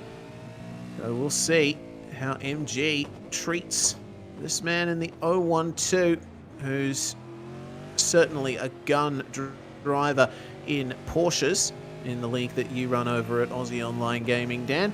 In the V8, though, well, he's managed to get himself a pretty good run. However, let's see if this time sorts out for him. 1 minute 28.97 done, and that's going to be provisional P1 for now. 2/10 ahead of Bo Albert, but Tom Freer immediately gets to the top of the timing sheets as the times come flowing in. Hayden Veld, Cameron Jones to second and to fourth. Richie Stanaway, meanwhile, he's in this event as well. Moves up to second place, is put down to third as Daniel Hall sets a 1 minute 28.69. And looks like pretty much everyone coming to the end of their first runs now. We don't see anyone not going into the session at the moment. Only 15 minutes to conduct it. And Thomas Hens, 1 minute 28.5. That is looking fast. It's fast for now, yeah. Apologies, apparently some audio issues, Reese, which momentarily affected things whilst we're looking at our first couple of laps there in the session. But might hopefully be back to normal whilst you were finishing up the commentary of that one there. But yeah, good to see Hinsey putting down a good time for him to start off at least. Now, of course, practice times were a good chunk faster, but at the very least, that's a good benchmark that he can then work off of for now. So we've got Ben Christensen here on screen. Currently got a 129.2 to his name in the session, so he'll be heading round to reset and get back to the pits soon. And then hopefully get back out there and work his way up from provisional P18. All right, then. Just lift off at the end of this lap and make your way back to the pits, because if you're unfamiliar with how V8SCOPS events are run, and I presume the majority of people in the chat are very familiar with OSR and the way they run their series, the no escape rule. You got to bring it into the pits before you escape back to the garage. You can't just pull over on the side of the track and do it. You've got to try and do it as close to the way they do it in real life, and that changes how you approach a qualifying session if you're used to just escaping back on the side of the track. You have to really plan out your runs over a 15-minute session. Yeah, I think it's a good touch. If we're going to have manual safety cars and have rules around that and such, and we're going to try and emulate the real world where we can, it seems appropriate to also get drivers to do an out lap, a flying lap, and then an in lap as well, to complete the trifecta there, as it were. Of course, if the tyres behave differently, I'm sure we'd see multiple flying laps, but alas, that is definitely not the case in these cars. It's indeed the out, flyer, in approach everywhere you go, which does make for short, sharp bursts of action on the circuit. Here is, speaking of that action, most of the drivers heading out for their second run, but looks like here Paul Young on his flyer now, having only just either gotten in a bit late or gotten going a little bit late. Nevertheless, still got himself a good, how many minutes? We're looking at almost 8 minutes left here for Paul to get some times on the board here, Reese, in quali. Yep, session elapsed time just past 7 minutes, so you're right on the money. 8 minutes left in the first part of qualifying. And Paul Young, who we've seen show a good amount of pace since he joined this series. I think first time he really popped up on my radar was Motegi last year. Very good driver is Paul Young in the Banter Alliance car. How does this lap turn out for him? Got the Fishy duo up ahead. 1 minute 28.66. That is good enough to go to second place for the time being. Don't forget also, I did say, yes, Thomas Hinz's lap was fast, but of course that is in comparison to everyone who's out on track at the moment. We still have the other half of our field making their way through in the second half of this session after a 5-minute break. Matthew Bowler on another lap here, 28.2, 26.5. Looks like he's going to be finishing this lap with those times in the first two sectors. Is this going to be an improvement for Bowler? Down the order very slightly. Is this going to be what he needs? 1 minute 28.3 is certainly going to do it. That is fantastic there from Matthew Bowler. And we're starting to see the times really flow in now. There's an improvement from Ewan Baker. He moves up to 6th place. That looked like almost a 10-position gain there for the KSR driver. Tom Freer towards the end of the lap. Car 707 is a nice quick one too. As Richie Stanaway improves to 3rd, Cameron Jones goes fastest, and then Freer goes fastest as well. First driver into the 127s. There we go. Now everyone's starting to unleash themselves and really wind up the speed.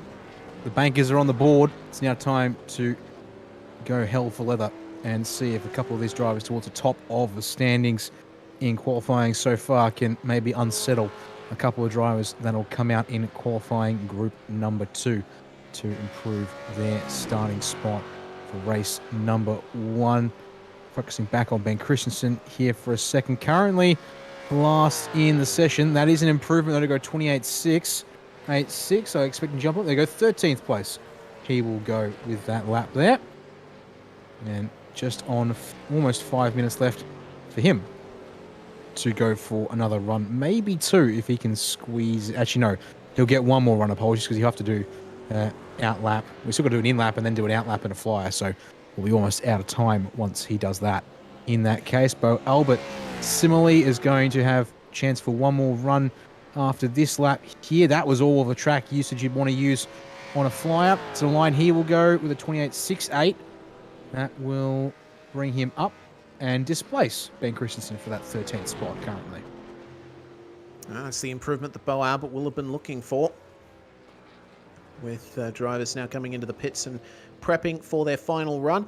The lap is 1.5 minutes, which means if there's 3 minutes remaining in this, the session when you head out, then you will likely be able to get a lap in. But really, the latest you can go out is 21 minutes and 35 seconds, I suppose, or 21 minutes and 40 seconds, and that should give you time to make your way around and start a lap before the timer hits 0. Of course, timer will hit 0 for this qualifying session with 20 minutes to go. Yeah, so looking at some of the times I saw about 1 minute 40s or thereabouts for out laps around here in this group. So we're looking at add 12 to 15 seconds. Let's call it a minute 45. Yeah, I think that'll do it there. Because who knows, drivers, if they can afford to go a little bit slower, I'm sure they'll be happy to go that little bit slower during their warm-up for their laps. So yeah, I'd be saying, well, yeah, still got a bit of time to go, but yeah, let's call it 1 minute 45 or 21:45 therefore on the board, and that'll be when drivers will want to be back out and rolling one final time at the latest. As we're focusing on the Synergy Sim Racing trio of Tom Freer, Damien Johnson in the middle, and eyes particularly on Hayden Veld, one of our drivers also on the Zoom wall this evening here. Reese currently got a total of 7 drivers providing us with a webcam feed, and of them, we've got 5 currently out in Group 1 for quali, including Hayden here. So we'll see as this SSR trio line up for what will be their final run in the session, who can join Tom Freer at the top of the Group 1 charts. Yeah, it's crunch time now as most of the field out on their final outlaps here. The Synergy trio come across the line. Wondering if there'll be any improvement for them on this run. Thomas Hinz also out there as well. Hinzy was the fastest driver after the first salvo of laps, but currently in 10th for the time being. That first sector looks pretty good. Not too sure about Sector 2, though. Will Sector 3 be with our number 52, who finished on the podium in our broadcast of the Majors series this morning? Make sure to check that out on the replay when you are able to. That looks like an improvement from Thomas Hinz. Only gains him 2 spots, but he'll be happy with any kind of improvement at this stage. But the track is filled with cars now as drivers go out for their final runs. And it's about this point right now that you have to be out on track, or at least through turns 1 and 2, if you want to start your final lap before the timer hits 0. Yep, and here's the crunch point. And indeed, the track is completely packed with the last car currently, I believe, circulating, heading through Stoner Corner at turn 3, but focusing on here on Paul Young, out of sequence with the group, so this is it for him now as he comes round turn 12, being given the slipstream by teammate James Chastaneff. 10th and 12th for the BAR cars here in Group 1 so far. Young, unfortunately with that time, has not been able to improve, so that will be it for him. Veld coming to the line is getting ready to... No, actually, what's happened there on this lap? That's a 31... Big error in the final sector. We're told, and yeah, that number adds up all right by the looks of things. So, unfortunately for Veld, and also tellingly, no sign of his teammates nearby, that he was at the back of the trio for. That's a shame there for Hayden Veld. An opportunity to improve missed at the end of the session. 30 seconds to go. And we have most of our drivers out on a hot lap at the moment. Only drivers that are in the pits currently are Cameron Jones and Damien Johnstone in 2nd and 3rd, Stanaway and Hinz in 7th and 8th, and then Kraus in 11th, Baker in 16th, Coleman in 18th. Here's what happened to Veld. Oh, that makes sense. Mistake for his teammate ahead, and Veld had to check up. Yeah. Keeping his eyes open as there goes 20 minutes remaining in the session. Checkered flag flies. Now, did Matt Bowler get across the line in time for one final lap? He might have, but that was incredibly close for the 0112 or 012 driver. Left it, I think, to the barest of margins. Yeah, last lap of 132.119. I think he's just gotten out in time as Veld opting to quickly test off and demonstrate his drifting abilities there onto the pit entry. As here's Bowler, and as I do believe the final driver crossed the line in time to start a fly, although he's a little wide through the middle of Miller. We'll see if he can move up from provisional P4 though, Reese. Yeah, we'll see indeed. Matthew Bowler just maybe a quarter of a car's width wide at the apex at Siberia. We'll see if his straight exit will benefit him through Hayshed and up into Lukey Heights. Nice wide entry and across the first part of the curb. Have to avoid the big part of the curb on the inside, but the rear gets loose there for Bowler. I think this lap is over. Drifting it through MG. I think he'll go straight into the pits after the end of this one. And with everyone making it to the end of their laps there, it doesn't look like anyone is going to be able to improve. So as things stand, I think that is going to call it here. Tom Freer, fastest driver in the first part of qualifying, with Jones, Johnstone, Bowler, and Freeman rounding out the top 5. Whiting, Stanaway, Hinz, O'Reilly, and Chastaneuf round out your top 10. And things are looking pretty close. Only 6/10 separating everyone there in the top 10. Yeah, fairly close so far. And even here on this next page, barely 3.5, not even 3.5 tenths in it from 11th through 20th, which, as you can see here, Phillip Kraus, they're going to be the first on this next page of drivers, just ahead of Paul Young there for 12th, Bo Albert 13th, Benny Christensen in 14th, and it's Dan Hall, Ewan Baker, Hayden Veld, David Coleman, Jordan Sibris, David Kirby there to round out the 20, leaving 21st and final time in the session so far, with Kirby's teammate Michael Angus in the 2:05. only a couple of thousandths of a second behind him there. Well, whilst the group was wrapping up, we've actually been informed by Race Control that Group 2 will be sent out in 30 seconds' time because this is the first year that V8SCOPS is running their multi-split, well, for split one at least, their multi-race rounds in a heat server format race. So we do need to make sure that the drivers here in Group 2 get more or less the same time as Group 1 because of the hard cut when the timer hits 0 in these heat sessions. Yes, good point that you make there.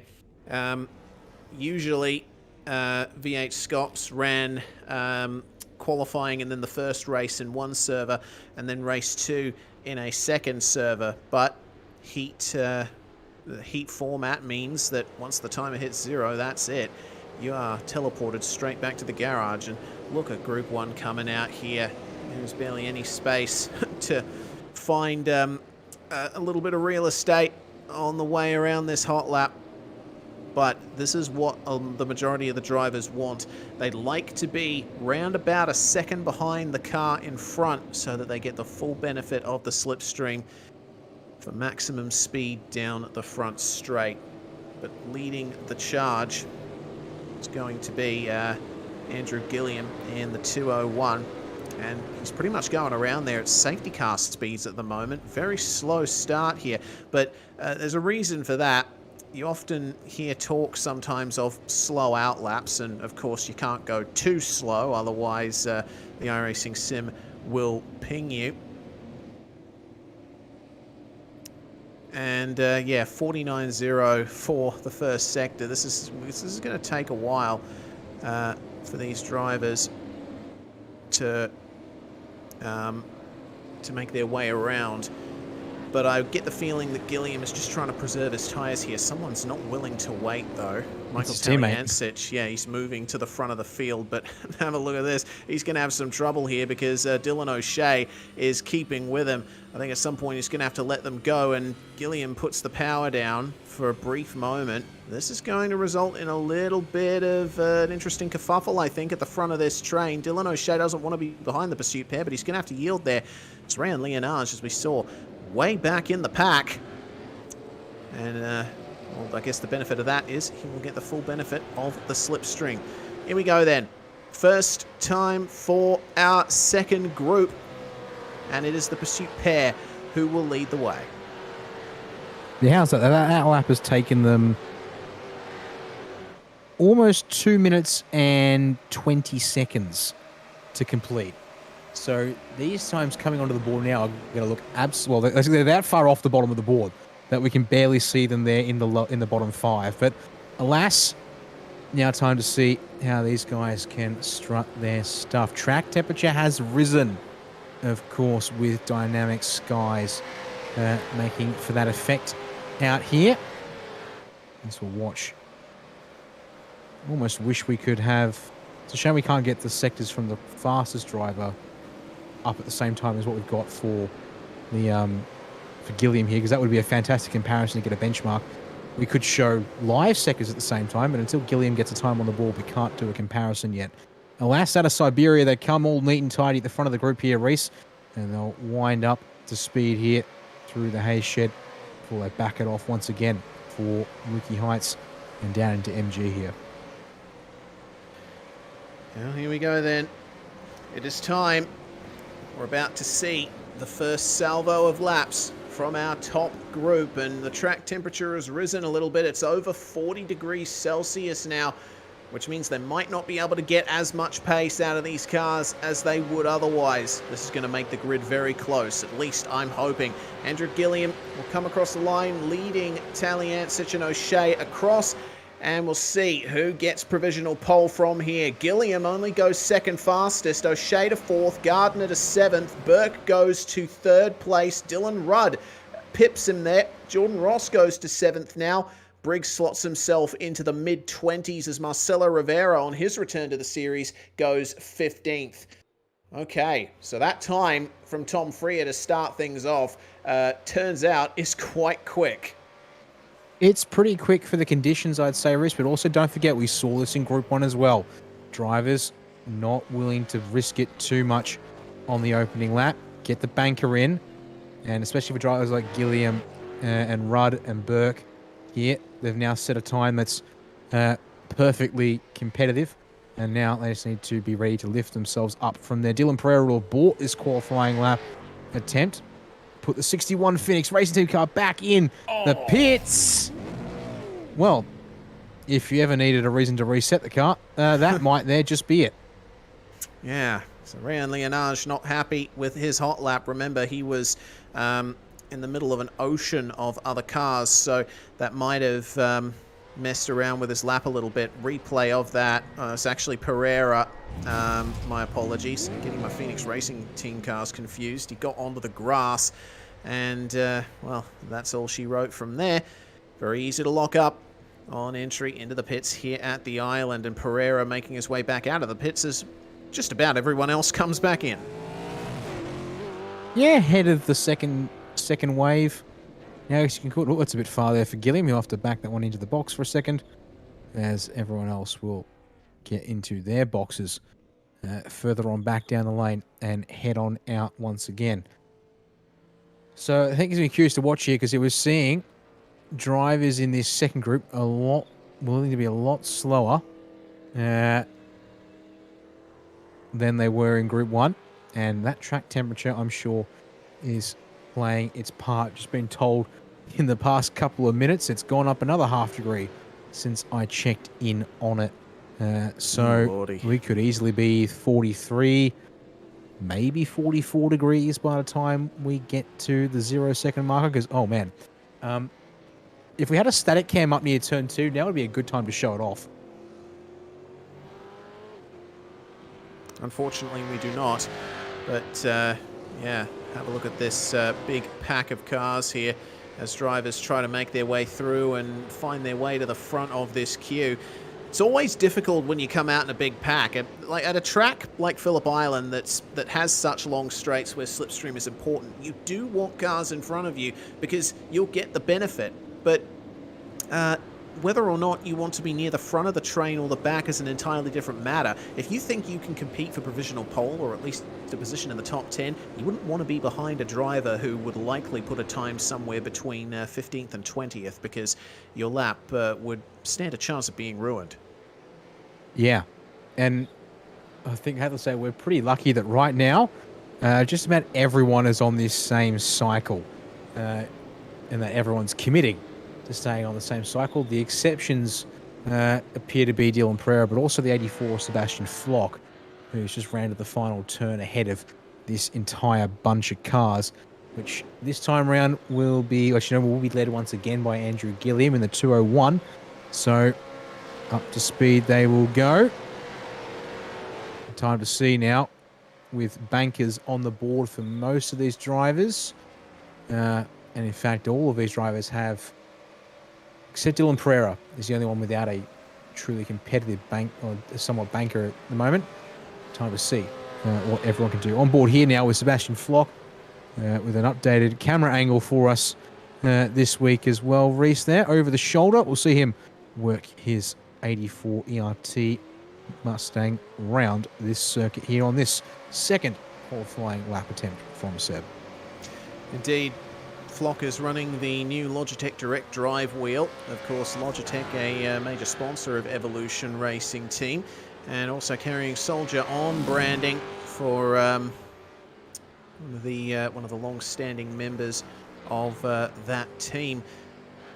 Let's see what Flock can do in the entry to MG. That was a bit narrow. He was offline on the way in. See an improvement from Dylan Pereira, though. That's more like it for him. 28.58 up to 25th place for Sebastian Flock to the end of his lap, as we hear Andrew Gilliam has set a purple sector on his next hot lap. Where does Sebastian Flock put himself? From 19th to... Is this going to be an improvement? Unfortunately not. He is a 10th off. In fact, more than a 10th off. As the field now comes to the line. The slipstream will be massive for the drivers behind Andrew Gilliam, and Gilliam cannot improve still. He does improve in terms of time, but it seems that Kuznetsov, Scott, Kuznetsov into third, Scott into fourth, Burke into fifth, Leonage goes to sixth. This is huge here, Dan. Tom Freer still holding on to provisional pole position, but the gap has obviously come down. It's only about 600ths of a second, but to have the pole position time come from the first part of qualifying is very rare. We'll see if that maintains itself. Yeah, on that, I was just like, oh, maybe the track temperatures kept creeping up like I thought it might. No, it's slammed itself back. Actually, Wow. it's just gone back up again. Oh, no. The track temperatures, it's gone from 42 degrees when we checked at the end of the first run, down to 38 there for a moment at the end of that second run. It's now starting to creep back up to 39. So, That's me. yeah, well, unfortunately, I can't show fastest sectors to compare between Tom Frew and Andrew Gilliam. Now, 6.5 minutes on the board. Actually, I might want to go for when they come out of the pit lane here, Reese. This will be it, I think, for their final runs as well. Because, again, don't forget, to get 2 runs in here, we're going to need you'd need at least 7.5 minutes. So this is going to be it. And I wonder if drivers consider waiting here, perhaps, to see if conditions get more favourable, or if they're just going to have to go for it and make the most of it. And looks like in the case of Dylan Rudd, I can see there the 990 is going, and there's quite a few drivers heading off straight away. A few more patiently deciding to wait a bit more. But, all right. This is going to be interesting to say the least, yes. Yes, looks like Michael Taliancic is rolling, and so is Andrew Gilliam. They've decided they're going to go back out right away again too, but they have chosen to wait until the rest of the field has made their way through turns 1 and 2. They'll have a bit more space here. I think maybe the pressure of having all those cars behind would... well, it could potentially improve your lap time, but sometimes it's better to be on track on your own, regardless. With how slow these guys are going, they're going to catch up to them pretty quick. Brett Loxton here in car 209, sedately making his way around, and we'll try to catch up to Sebastian Flock, who's once again a bit off sequence. Flock actually going through Lukey Heights at the moment. He is way ahead, so Flock's not going to get any benefit of slipstream. Looks to me like Dylan Pereira is about to start his next hot lap as well. Out comes the number 61. And across the line to begin what might be the final hot lap he can set. Almost catches the grass. Almost catches the grass on the way into the first corner. That's a nice clean line into turn 2, the southern loop. Definitely one of the more difficult turns to get right in any car. It seems there's not much oversteer there in the Phoenix Racing Team 61. Yep, this will be his final chance at a flying lap. Would have needed an extra 2 odd minutes on the clock to be able to do this flyer, head back in, head back out, do one more after that. So hopefully, for his own sake, he'll have found a little something here on this one as he rounds Siberia here to get past the halfway point. He's certainly not leaving anything on the table there, running out to the edge of the exit curb at turn 6, up on the curb there through the hay shed as well, and early on the curb through Lukey Heights for good measure. So all in all, committed to the end for Pereira up through MG. Oops, sorry, they're not hearing anything in terms of improvements for Pereira here, unfortunately. So I think this lap hasn't quite clicked for him. And the track temperature has dropped to 37 degrees Celsius, Reese. This might just be the window that our drivers need. 28.2. Hello. That's huge for Dylan Pereira. He moves up to P7. Okay, sorry. That's massive. Okay, let's see what kind of improvements we can expect out of everyone in this pack then, if that time's anything to go by. Purples and greens everywhere, we're hearing. Sebastian Flock with a massive improvement, goes from 25th up to 11th. on board with Blake Warboys, who currently sits in P19. He might be looking at a very low 28 here if he can get everything down. Ones to watch, apparently, Rehan Leonage and Rick Kuznetsov.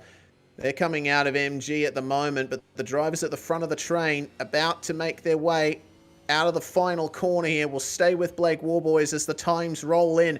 Dylan Rudd was the first one out. What's his time going to be? Across the line, it is a 28.082. This is going to be big here. James Scott goes to P1, Gilliam to P3. There goes Rick Kuznetsov and Rehan Leonage to the top 2. And Andrew Gilliam takes it right back. Saw that happening and said, no, thank you. I will take pole position, guys. Thank you very much. And just as they all did, the track creeps back up to 38 degrees Celsius for good measure. Well, I was wondering if anyone would maybe gamble on waiting for the end of the session. They had some time, they could sit in the pits, but no, they've all gone out, and turns out that was the right move to make. But nevertheless, we've got Tom Freer from Group 1 going to start this race, it looks like in P5. You've also got drivers such as, where is the next driver from Group 1? Actually, no, probably the next driver from Group 1 has been sent a long way back. It's Cameron Jones in 17th. Wow. So, and the gap between them, we're talking just over 0.3 of a second. And we've been able to fit in 12 cars from Group 1 here between those two. So this is a well-shuffled order, to say the least, Reese, with a couple of very strong results in Group 1 qualifying, going to make the start of this race a little interesting versus what the pre-qualifying order might have suggested, as the clock ticks down to 0 and everyone pours back on into the pit lane here. Okay, I am hyped for these races now. That was a magnificent qualifying session there in the final few minutes, and it just goes to show you how much a few degrees difference in track temperature, how much difference I suppose that can make. We'll go through that grid in a few moments' time. Not quite yet. We still have to wait for the session to tick over and get into the race session. But a reminder, 2 27-lap races. It's a split sprint format. It means that there's going to be compulsory pit stops in both races. The format is exactly the same for both of them. But the grid for race 2 will be set by the finishing order of race 1. The starting order for race 1 is as follows. Andrew Gilliam and Rick Kuznetsov on the front row. Pursuit and 9.5 doing very well there. Rehan Leonage puts his Phoenix Racing Team Commodore into P3, starting alongside Synergy Sim Racing's James Scott. Tom Freer, what a time that was in the first group of qualifying. He'll start P5 alongside Synergy's Wayne Burke. Synergy doing very well here in the top 10 as we expected. Griffin Gardner and Dylan Rudd, they're going to share the next row there, both 9.5 cars with the Anzac branding on the cars for April. Marcelo Rivera starts alongside Jordan Ross to round out the top 10. And then just in behind, another 9.5 row with Sean McNamara out of 11th, with Brian Borg alongside in position number 12. Dylan Pereira, the next of our Phoenix Racing Team cars, going to share row number 7 with Sebastian Flock out of P14 to start off race 1. Blake Warboys there in the WKMP machine, sharing the 8th row with Dylan O'Shea, who I have to say, Reese, it did not go as well as I think he probably would have expected in qualifying, but alas, he'll have to make it up here in the race. Cameron Jones, Mataliancic, off of the 9th row to start the night off here, with Damian Johnson and Adam Briggs, another pair of Synergy drivers, to round out your top 20. Starting out at 21st is going to be Robbie Gibbs, shares that row with his ERT teammate Matthew Bowler. Then we've got Thomas Freeman and Michael Whiting behind them, the Fishy duo taking up the 12th row there, with Luke Mitchinson starting alongside Richie Stanaway. One of the few real-life drivers who decides to have a race with us from time to time. Thomas Hinz starts alongside Jake O'Reilly. The 222 making it out of 28th. Top 30 will be rounded out by James Chastanerf in the Banner Alliance Mustang alongside Phillip Kraus.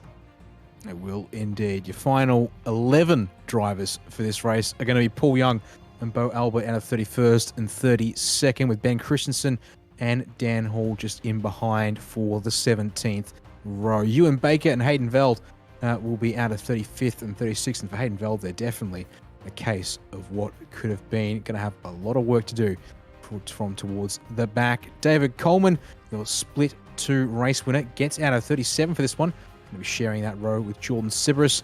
Your final drivers tonight, David Kirby and Michael Angus, make it fishy once again, sharing a row there.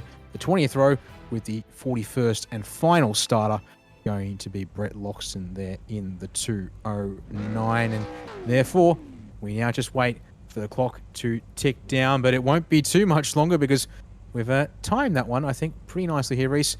Give it about 5 seconds before the revs rise here for the first race in Split 1 for round 4 of V8SCOPS in 2023.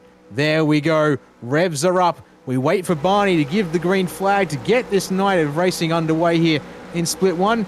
Gilliam versus Kuznetsov off the front row. We are go. James Scott with a shocker though on back. And so, same for Gilliam. It's going to be Kuznetsov leading into turn 1 ahead of Rehan Leonage. Yes, Gilliam trying to protect the inside here as Wayne Burke comes steaming around the outside of turn 1. That 7th career pole position for Andrew Gilliam means nothing for the time being. And they all make their way through turn 2 nicely. We don't see anyone going off at turn 1 like they did in the first race of the night in Split 2. Big oversteer moment for Jordan Ross, meanwhile. He has to fend off Griffin Gardner, Sean McNamara, and Dylan Pereira as they come into the Miller corner for the first time. Kuznetsov leads from Leonage, and this is the big choke point. Got to watch out for drivers spinning and making contact, but it seems most of them have made it through. I saw number 2 of Robbie Gibbs in that ERT Mustang have the rear skating. Racing off. As Mitchelson, the 04 has gone off at the exit of Siberia. I think just escorted wide, not so much turn. So thankfully, we can say that things are a little better than they were in Super Split 2. Well, we haven't had a massive pile-up at Miller, so that is an improvement. Touch wood. Oh, no. Oh, no. I'm gonna go put myself in the sim bin for that. Yeah, okay. Well, it looks like Rayan Leonage's teammate there, Dylan Pereira, having some big issues at MG. He has fallen back to 14th place again, but lap 1 is complete for our leaders, and it is Rick Kuznetsov by 0.2 of a second, 0.3 of a second from Rehan Leonage. Andrew Gilliam, despite losing out on the getaway from the grid, still pressuring them there in 3rd. And he is looking as pacey as ever. This is going to be a wide open battle for the race win from here. Yeah, these guys are certainly all packed. Oh, Taliancic in the dirt. Oh, but the rejoin, he's able to get that car to stick once it hits the road there at turn 2. One of the fishy cars goes off though. Mustang. That's Michael Angus. He was on the outside of all of that. All right. Taliancic calling in. So contact potentially at turn 1. Has set that off for him as they work their way down into the Miller corner once again. There's a lot of 2-1 action, but I have to say just enough space for the most part being given here. I'm going to go touch wood. Yep. Because apparently I need some of that tonight in Split 1.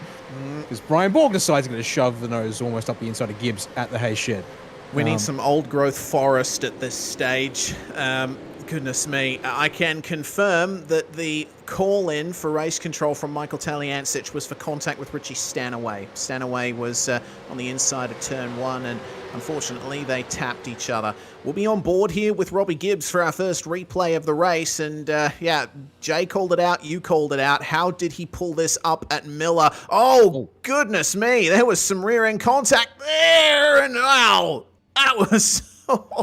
I'd say that was a good bit of driving, but man, that could have been disastrous. Oh, it sure could have. All right then. So then Taliancic looking around the outside of Stanaway, who just drifts and went wide there in the 62, and that escorts Taliancic well out into the grass. And then yeah, he's got the steering in pretty hard there to hope that car does not wash out wide. As better go back to live. Gilliam's made a move on Leonage, bit of a hip check to get the job done.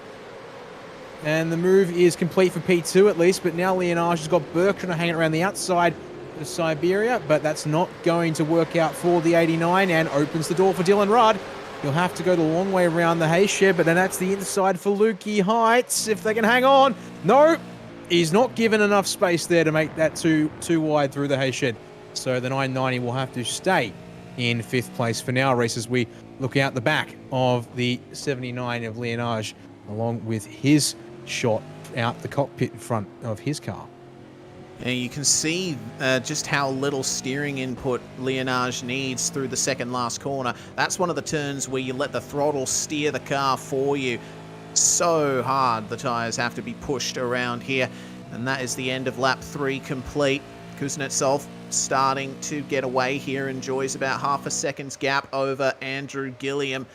And the pit window is officially open. We already have our first taker, but it's Richie Stanaway. I haven't seen any news of a penalty being applied to Stanaway, so I think he might be taking service in this one.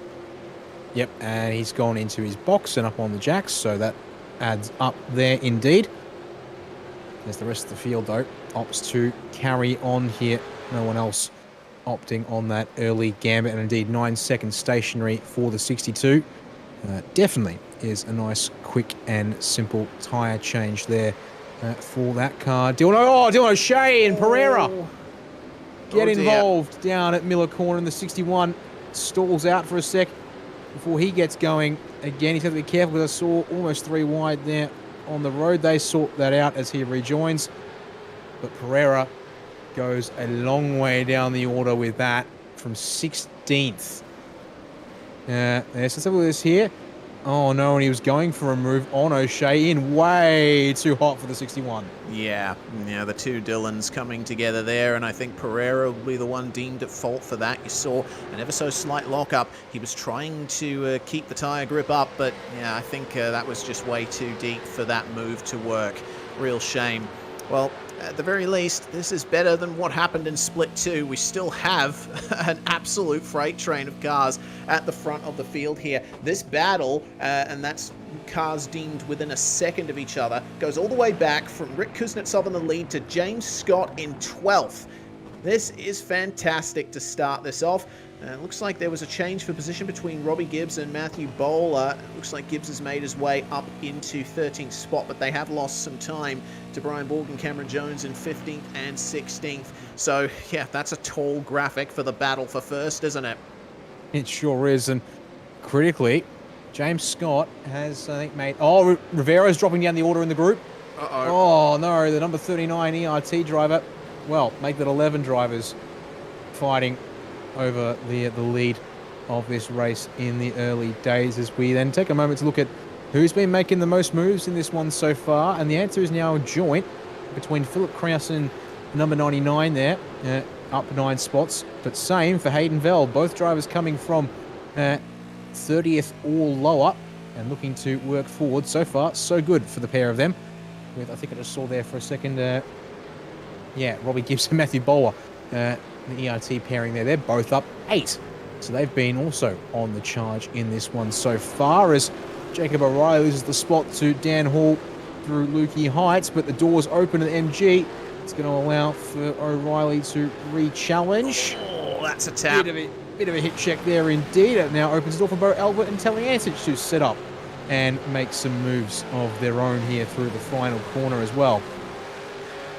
Yeah, all of that has just allowed Hayden Vell to skip away from this group, and now looks like O'Reilly might be under pressure from Michael Taliancic. Remember, Tally is trying to recover positions after his contact with Richie Stanaway earlier, so we'll see what he can do to break into the top 30. He does leave the door slightly open for Luke Mitchinson, but Mitchinson doesn't take it. It was just too late into the corner to make a move there. Yeah, indeed.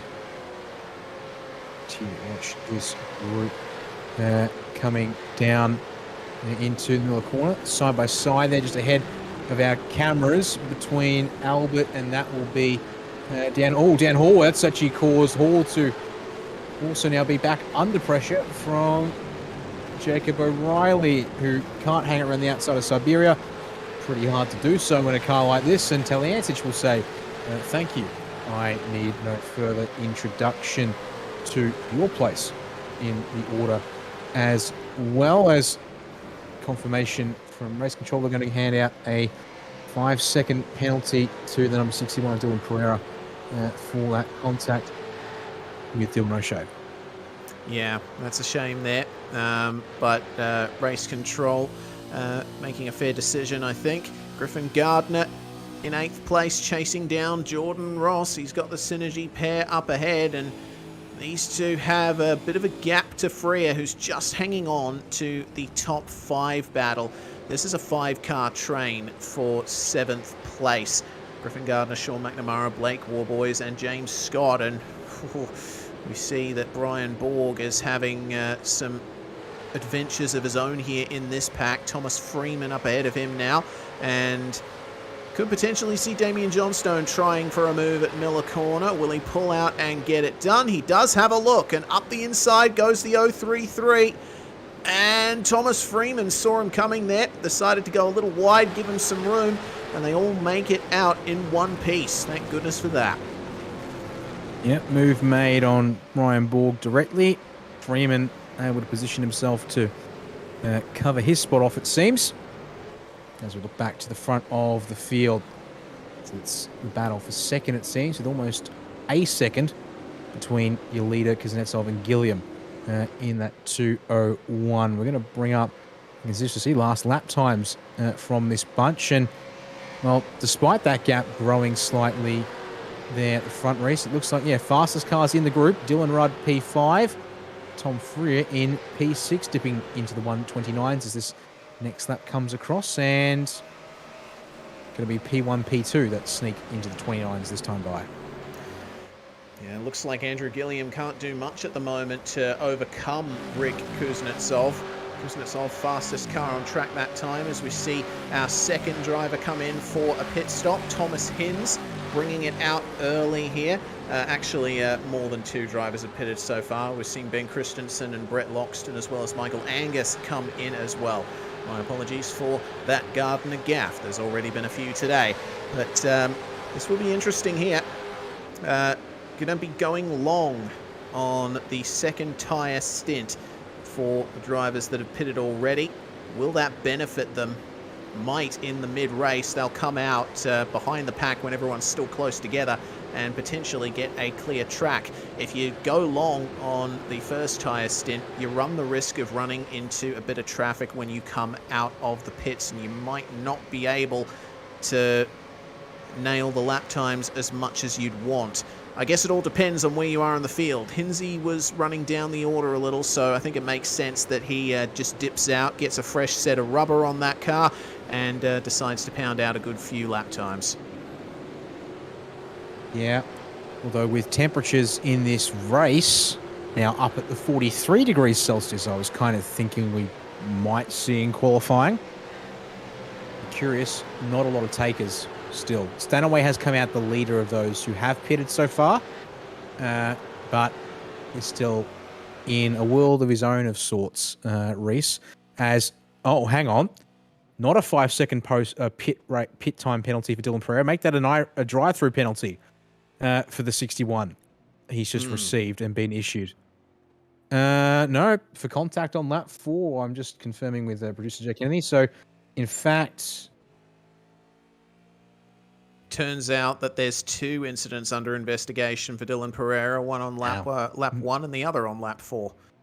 Okay, so you know, it was correct. So the first message we saw was for earlier incidents, so apologies there for that, but it does seem like the appropriate course of action, I would suggest, in the circumstances. Right, looking there at Wayne Burke, trying to pressure the rear bumper of Rehan Leonage for the third, because he's dropped off the back. I'm going to go to a quick replay again here. So we're going to see why Leonage has dropped a little bit further back, I'd say. And there you go. So a late look to the inside. Leonage gives the space.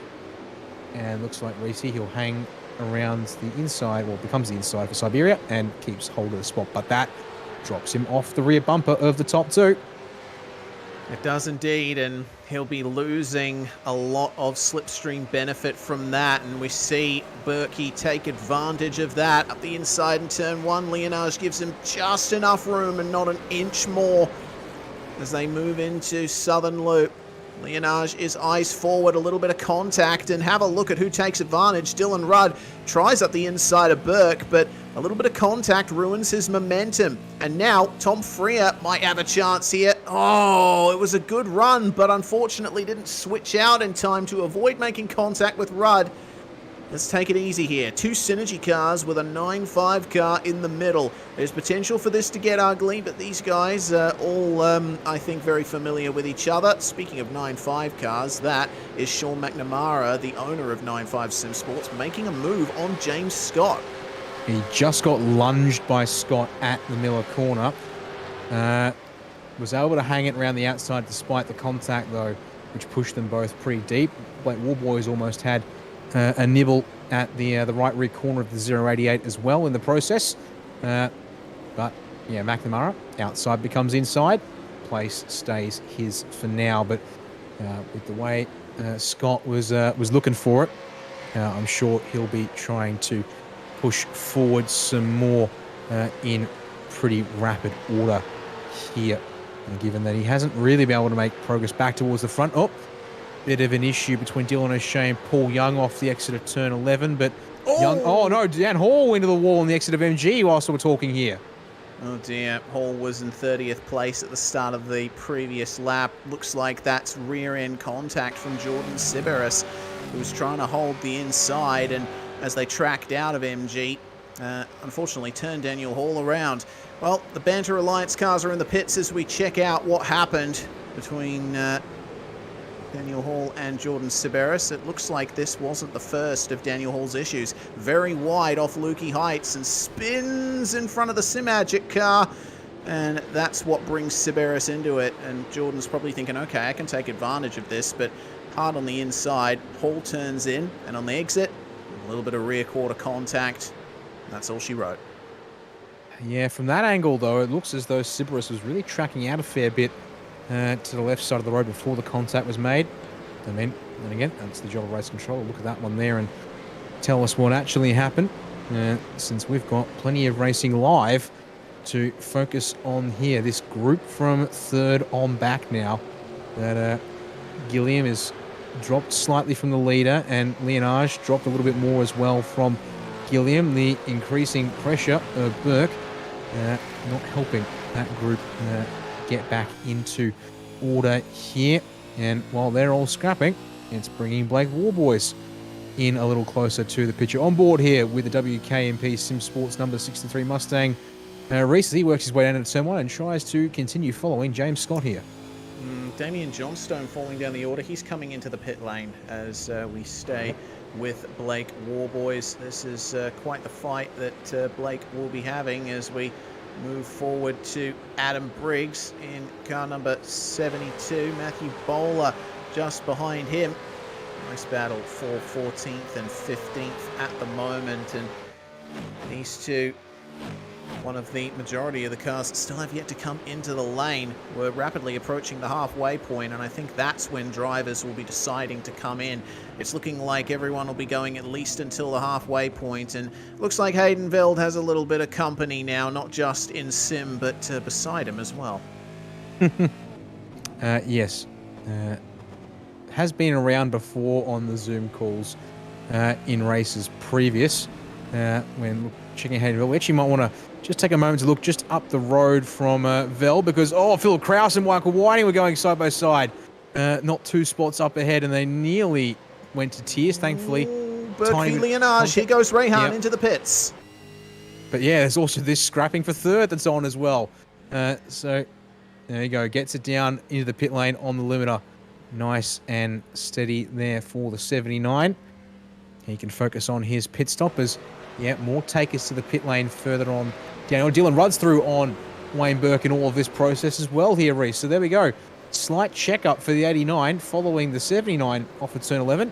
And the 990 takes full advantage. Yeah, for the time being, Dylan Rudd in 4th, but could be effective 5th depending on how Rehan Leonage's undercut attempt here goes. Of course, it is a mandatory pit stop, but when you take that mandatory pit stop is the real decider. Leonage comes out of the pits and he's down in 25th place. Also pitting that time, Brian Borg, Dylan O'Shea, Hayden Veld, and Leonage's teammate Dylan Pereira. So Leonage has come out just behind the KSR number 34 of Ewan Baker as this fight continues between Wayne Burke, Dylan Rudd and Tom Freer. Looks like Burke is back through, and this is how he did it with, it seems, maybe not a pretty big move because it was a big move to the outside by Rudd. Just went a little too deep, and Burke was right there to take advantage.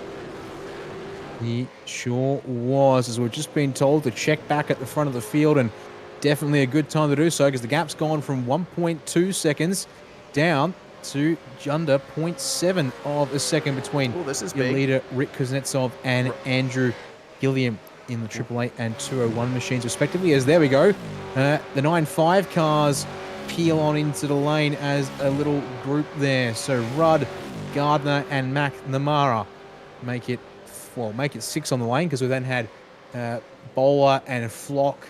Anyone else? I saw 6. Whiting. Michael Whiting. All right, there we go. Here comes Leonage. That's a fair... Okay, Dylan Rudd was not that far behind, so I think that's been a pretty good undercut for Leonage. Just one lap, remember. That's how much it's worth on those fresh tyres, as Rudd might have some issues there trying to make his way past Baker, but room is given, and Rudd is through.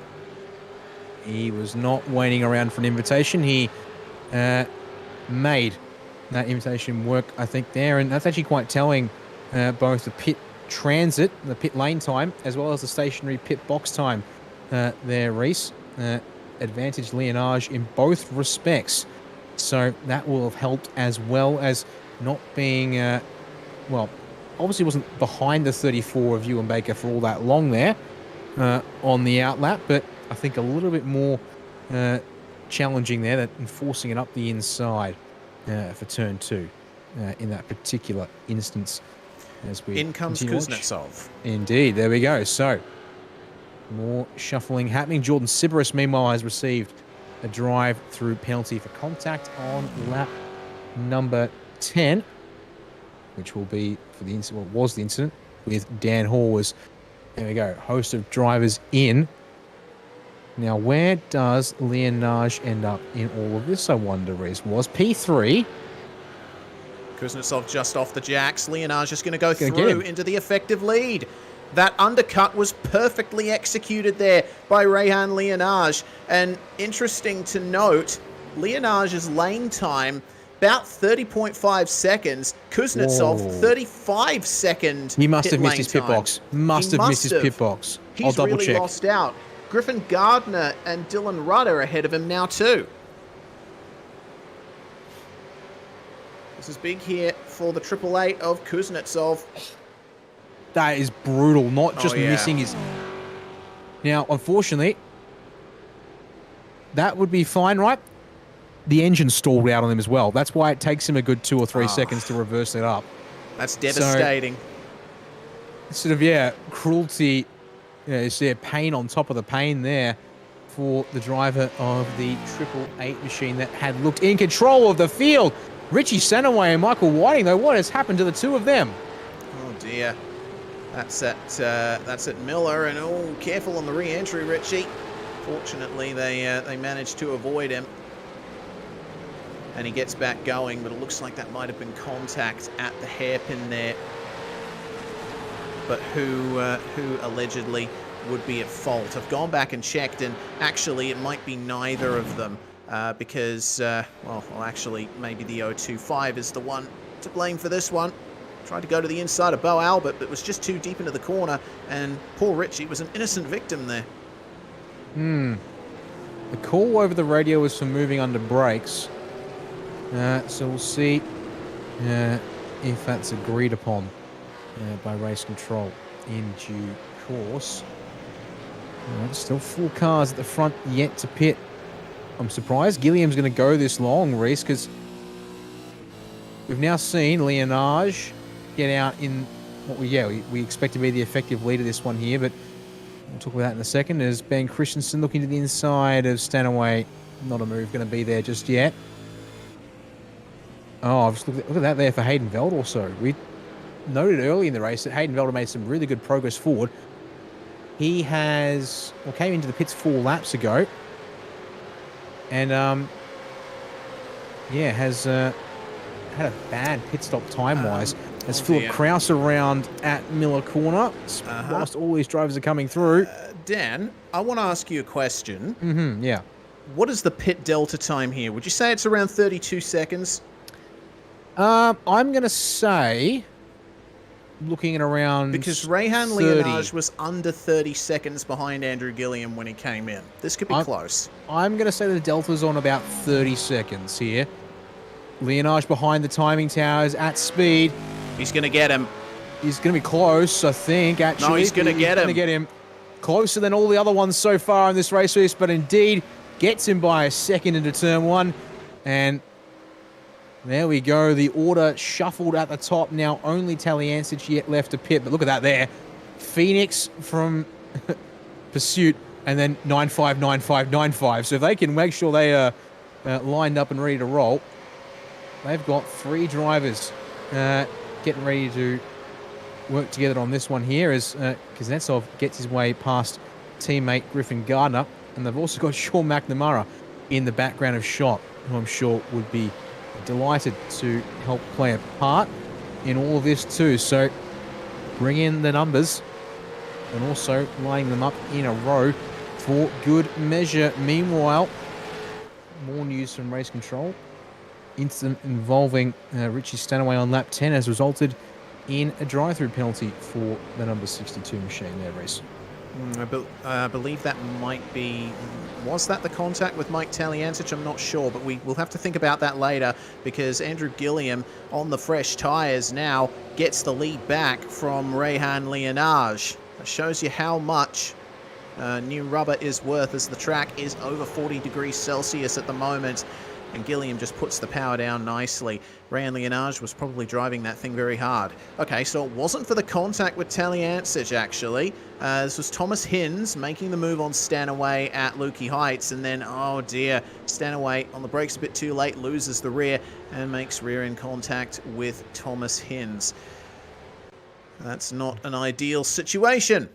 Well, this is how things look here. Another replay to see how Andrew Gilliam got by Rehan Leonage. It was defensive from the Phoenix number 79, but I'll tell you what, Gilliam did well to hang it around the outside of MG and get the lead back through the penultimate corner with the inside line transfer. And now he's starting to walk away from the battle for second. Contact between Marcelo Rivera and Blake Warboys, it seems, down at the Miller Corner. Warboys all over the headlights, not impressed, but looks like it's going to be an immediate involuntary redress from the 39 to try and square that one off without further need for intervention. But, yeah, okay, so gets the race lead, does Leonage, but very momentarily, and looks like, yeah, may have definitely used the best of those tyres in trying to get himself into position, to make advantage of that one there. As apparently we're going to have, the pits to the lap that they came into the pits, showing on the side of the tower there as Mike Talliancic, the last car to come complete compulsory service. Reece means that the field is now, as you like to say, cleansed. Meanwhile, Dylan Rudd steps aside for Rick Kuznetsov to be the lead driver from the 9.5 stable to press the charge forward for that group of cars there. And more decisions from race control have come in the meantime. Michael Whiting has issued a drive-through penalty for his part in the contact with Richie Stanaway on lap 15 at Miller Corner here, whilst we ride on board with Wayne Burke looking for a move on Sean McNamara, and he's just going to get there, but Tom Freer wants a piece of this too now. All right, now it's Synergy versus 9.5 coming out of Miller.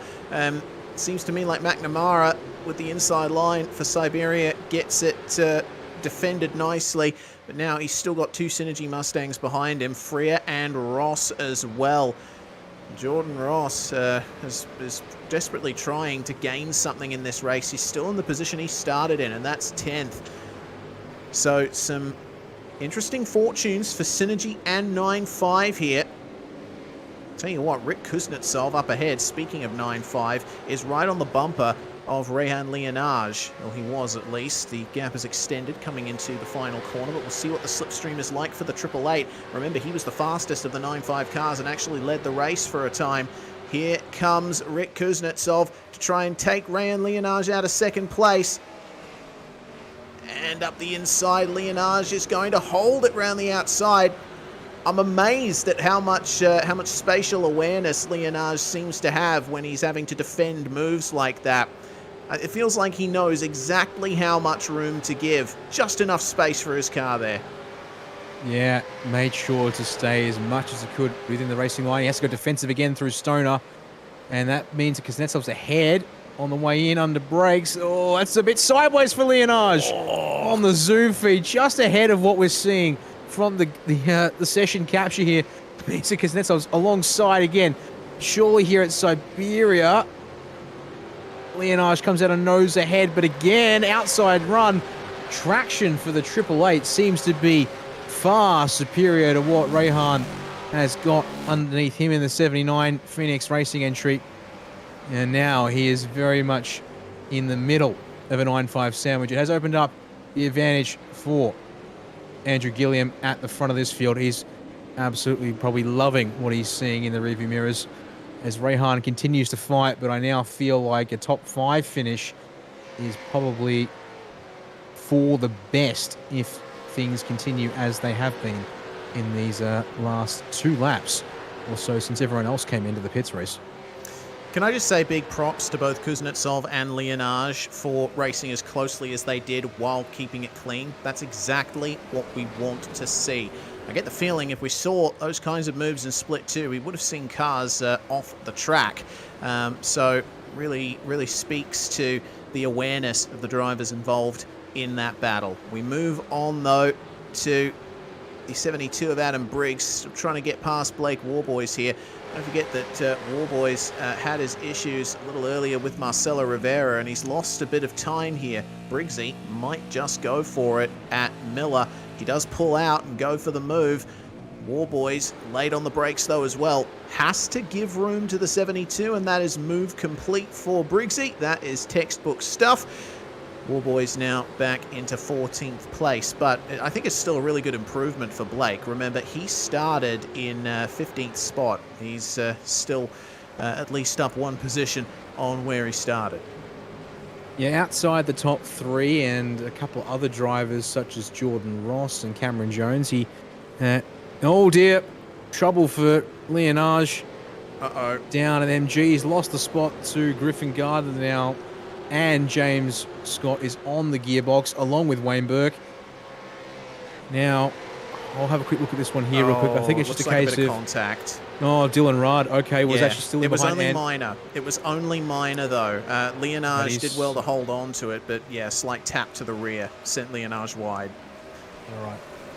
Well, we're going to get the split view here in a second. Live pitches on top, replay on the bottom. So defensive again through the middle of Lukey Heights, and yeah, Dylan Rudd tries to get to the inside as it was opening up, but doesn't get out of the way. You know, doesn't get alongside cleanly in time. So I would presume a redress order, and indeed, just as we're talking about it, redress order issued. So this is going to be interesting here because Rudd needs to let Leonage go, trying to make it difficult though in a session. No, James Scott's going to get caught up on the wrong side of the road here if he's hangs around the outside like that through Siberia. He's actually going to follow through if he can, and doesn't quite get through though. So yeah, a bit of gamesmanship and strategic maneuvering there from Rudd. Gives Griffin Gardner a breather as Scott wants through, but can't get through before Lukey Heights, Reese. Yeah, well, that redress has given Leonage a bit of breathing room, but you see that Rudd is very aggressive on the brakes into MG. Scott, meanwhile, loses a position to Wayne Burke, who's trying to work his way back through. Burke, of course, has younger tyres than anyone else around him. Part, of course, from Andrew Gilliam. Everyone else has tyres that are at least 8 laps old, while Wayne Burke's tyres are only 6 laps old at the moment. Jordan Ross also pitted on the same lap too, so we'll see if he can take any advantage of all of this fighting with 5 laps to go here. And Andrew Gilliam out in the lead by 4.6 seconds. I think it'll be pretty much impossible for anyone to catch him at this stage. We'll have to wait and see if things desperately change, but I would suggest from the order of action in the opening half of this race, specifically between Gilliam and Kuznetsov, when they were in the reverse order to the way they are just now, that gap shouldn't shift all that much, and that has come down to a result of Gilliam getting through at just the right time and Leonage defending best he could. Impressively, he's still in the top 5. Despite the train that is building. I was a little worried he'd be lucky to hold on to a top 5 spot. But yeah, he's not done with hanging on for dear life in this race. It's just that we've now got cars back to Robbie Gibbs in 11th, starting to form up here as they work down single file into MG once again. They'll have 4 laps to go at the line. So where is everybody going to sit here? Kuznetsov has broken away from everyone behind him in second spot. On board here with Leonage, trying to get a position on the podium back from Griffin Gardner. Remember, Gardner slipped through when Dylan Rudd unfortunately got into the back of Leonage and sent him wide. So Rehan has to gain this position back through pace alone, but he's on older tyres. Only by 1 lap, but we saw how much difference that makes. Saying that, it was a good run off turn 12, and the slipstream helping down the front straightaway there has pulled a small margin over Dylan Rudd and is a car length off the back bumper of Gardner. Not close enough to make the move into Miller, but definitely closes up some more under brakes. So if he can just focus on, I think, an exit off turn 12 here on this particular lap, I think he's got just enough of a margin back to Dylan Rudd. He doesn't have to worry about the 990 on this time down into Lukey Heights and MG. He can keep his eyes forward. If he focuses on that exit, I think he's got a genuine shot at going back through for P3. As Rudd's tried to pressure at Lukey, he opens the door and Wayne Burke says, "Thank you very much. I'll take that 5th place away from you." Yeah, and immediately goes defensive too to try and keep the position. It's been a very good run from Wayne Burke in these last couple of laps. See if he can continue that. Leonage starting to edge a little bit closer to Gardner lap on lap. We'll see what the times are like between these two. Leonage took 4/10 out of Gardner on the last lap. What's it like this time? 29.775 for Gardner, 29.883 for Leonage. So losing out just a little bit, and Wayne Burke is the one running very well that time around, 29.5, but Andrew Gilliam's still the fastest car on track out in front, 129.47 for the previous lap for our leader. He is the man to beat here at Phillip Island, it seems, and Leonage has certainly got his work cut out for him here if he wants to go for a move in the last couple of laps here on Griffin Gardner. But you see how aggressive the 79 is on the brakes. James Scott, meanwhile, flings his way up the inside on Dylan Rudd and sends him a little bit wide. That brings the 9.5 teammate of Sean McNamara in. Check up from James Scott to give the position back, and that causes a bit of chaos here. Sean McNamara gets turned by Tom Freer. And now he has to wait for a gap in the road. It's going to be behind the 84 ERT Mustang Sebastian Flock. That's not going to be redressable at this point here as we check back in with the fight for third. Freer's actually going to make an effort to redress this. He's got a long time to wait, though. We'll have to stick with this fighting here. Gardner, once again, was wondering if Leonage can get the drive. It looks like now Gardner's getting enough of a drive out of the slower corners in particular to protect the spot, and Burke closer to Leonage than Leonage is to Gardner as we come 2 laps left in this opening race of 2 for split 1 across the line. We're going to have a quick look at the replay here up from above. Thanks to Joe Gates. Again, you see in front of that Reese, Scott deep into Rudd. Contact there, goes for the retread. and parks up McNamara. J. Ross goes on through, actually hits Scott, and then Freer tries to go on through as well, hits McNamara, and around goes 951. Yeah, shame to see that. Sometimes that just happens, though, when someone's trying to make a redress in the middle of a battle. It's defensive for Rayan Lienage against Wayne Burke, but he goes deep and for a big slide in the middle of Miller Corner, and Burke is through. Rayan Lienage now in P5. And, wow, that is that's not a very good end to the race there for young Rayan, but he made the gamble. He was one of the first of our top group to go into the pit lane and try and get an undercut. It was a valiant attempt, but it doesn't seem to have worked. Yeah, I think in part of it being the fact that, pardon me, what's the word I'm looking for here? Part of it being just possibly really pushing hard to try and maximize the gains of the fresh tyres has left him very vulnerable here at the end, because in reality, we're only talking 4 to 5 laps more than anyone else on the set of tyres here at the end. And how you treat them in those opening couple of laps is really going to matter. White flag in Barney's hand as Wayne Burke has decided that P4 is not where he wants to finish this one, but he's not going to do it at turn 1. He'll wait another corner or two, it seems, as in behind. 6th on back. Dylan Rudd wants back by James Scott. And Robbie Gibbs looking to go around the outside of Jordan Ross. And they're right off contact. Ross has run wide, it seems, at turn 2. Interlocking wheels, maybe. Sending both of them off there. And Wayne Burke is on the charge here on the final lap. He's looking at Griffin Gardner for 3rd place. Could get Synergy Sim Racing onto the podium here after a very interesting race for the team.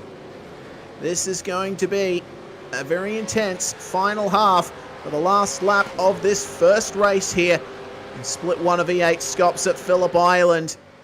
MG is going to be the chance that Burke needs, or will it be Lukey Heights? He has a look. Griffin Gardner, though, slings it back to the inside, tries to maintain as much pace through the corner as he can, and goes defensive. Burke on the racing line. No over-under attempt there. I think that might just do it. That's not going to work out. But out front, Andrew Gilliam in car 201 from pole to win in race 1 at Phillip Island. A beautiful drive. Textbook run indeed. Dylan Rudd's slow. Fuel? Is he out of fuel? He must be out of fuel. There's no way you'd be going this slow if he's not. Oh, no. Oh. A strategic blunder, unfortunately, for the 990. Sees him plummet down the order. Meanwhile, it means, unfortunately, we didn't get a chance to check, but can confirm Griffin Gardner holds on ahead of Wayne Burke to round out the podium in that race there as well. Lienage just in behind also does hang on to a top 5 finish despite the tyres fading. Rudd will limp all the way to the line for a P27 finish. Wow. Reese, and critically, that sets his starting position for race number 2 as well. Yeah, that does. That is devastating for Dylan Rudd. Can't imagine what he's going through right now with that amount of running out of fuel on the way to the final couple of corners here. It was a pretty good drive from Rudd, all things considered, but man, unfortunate that it had to end like that for him. But Andrew Gilliam will start his celebrations a little early, I think. Still has a race to go, but he can feel good about taking the win here in race 1 by 5.6 seconds over Rick Kuznetsov. Griffin Gardner completes the podium. Altogether, pretty good day for 9.5 despite Dylan Rudd's problems at the end there. Wayne Burke finishes 4th for Synergy Sim Racing. Rayan Lienage rounds out the top 5. James Scott comes home in 6th, 10.9 seconds back. Marcelo Rivera, on his return to the series, running quite well, managed to put himself in P7. Adam Briggs and Blake Warboys, along with Matthew Bowler, rounding out the top 10, and that's a good gain there from Bowler, up 12 spots. It sure is. There are plenty of success stories in the top half of this field. Cameron Jones up 6 spots to finish 11th tonight. Jordan Ross, unfortunately, not quite making all the charges forward. We'll have to settle for 12th at the line there.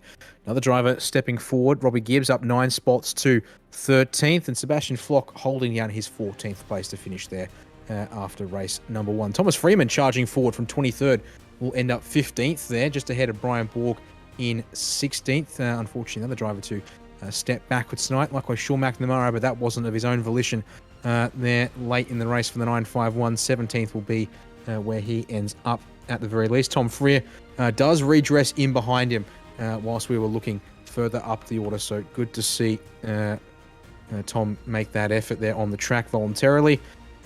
He ends up just ahead of Luke Mitchinson there for 19th, with the top 20 rounded out by the 427 of James Chastanev.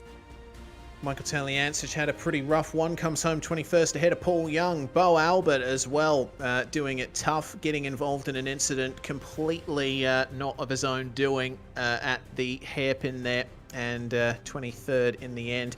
O'Shea, meanwhile, finishes 24th ahead of Veld, who is another driver who had plenty of issues here tonight. Thomas Hinds comes home in 26th place after some contact with Richie Stanaway, and Dylan Rudd, Brett Loxton, David Coleman and Phillip Kraus will finish in the top 30. A good run from Coleman, I have to say, finishing 29th after winning Split 2. Yeah, that is a good step up the order, and also is another 8 spots gained for him in the process. Your final 10 or 11 drivers, I should say, apologies. Starting with Ben Christensen there in 31st. Michael Angus up 8 spots to finish 32nd. Leads home teammate David Kirby there in 33rd. Ewan Baker, 34th for him, is a 1 spot gain. Dylan Pereira, unfortunately, put himself in a bit of trouble there to drop down to 35th. And Dan Hall, unfortunately, a victim, ends up 36th.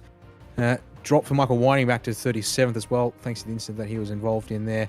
With 38th, Jordan Severus, 39th. Then our first car a lap down is Jake O'Reilly.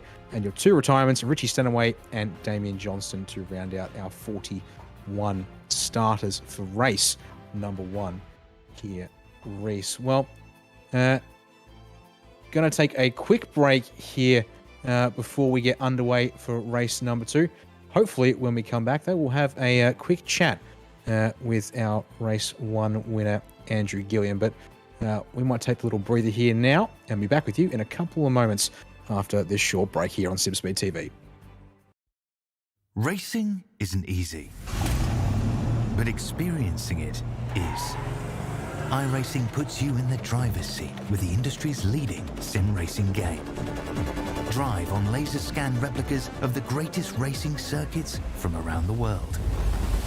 Go head-to-head against other drivers chosen by skill-based matchmaking to ensure competitive racing at every level. Compete across all your favorite series. In officially licensed cars, engineered to deliver the most accurate driving experience possible.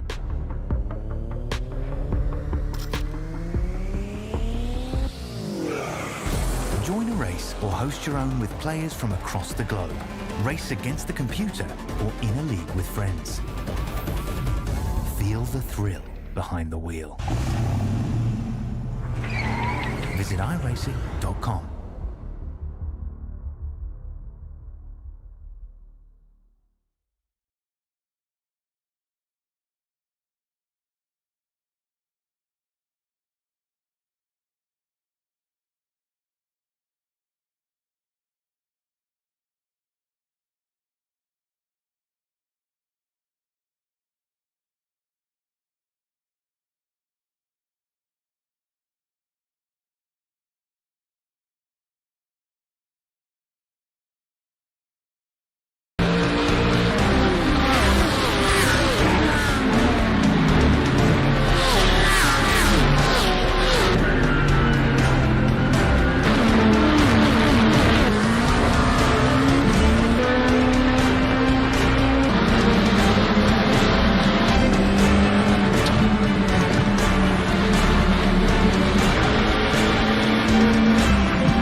is available now. Download your copy today. You're watching SimSpeed TV.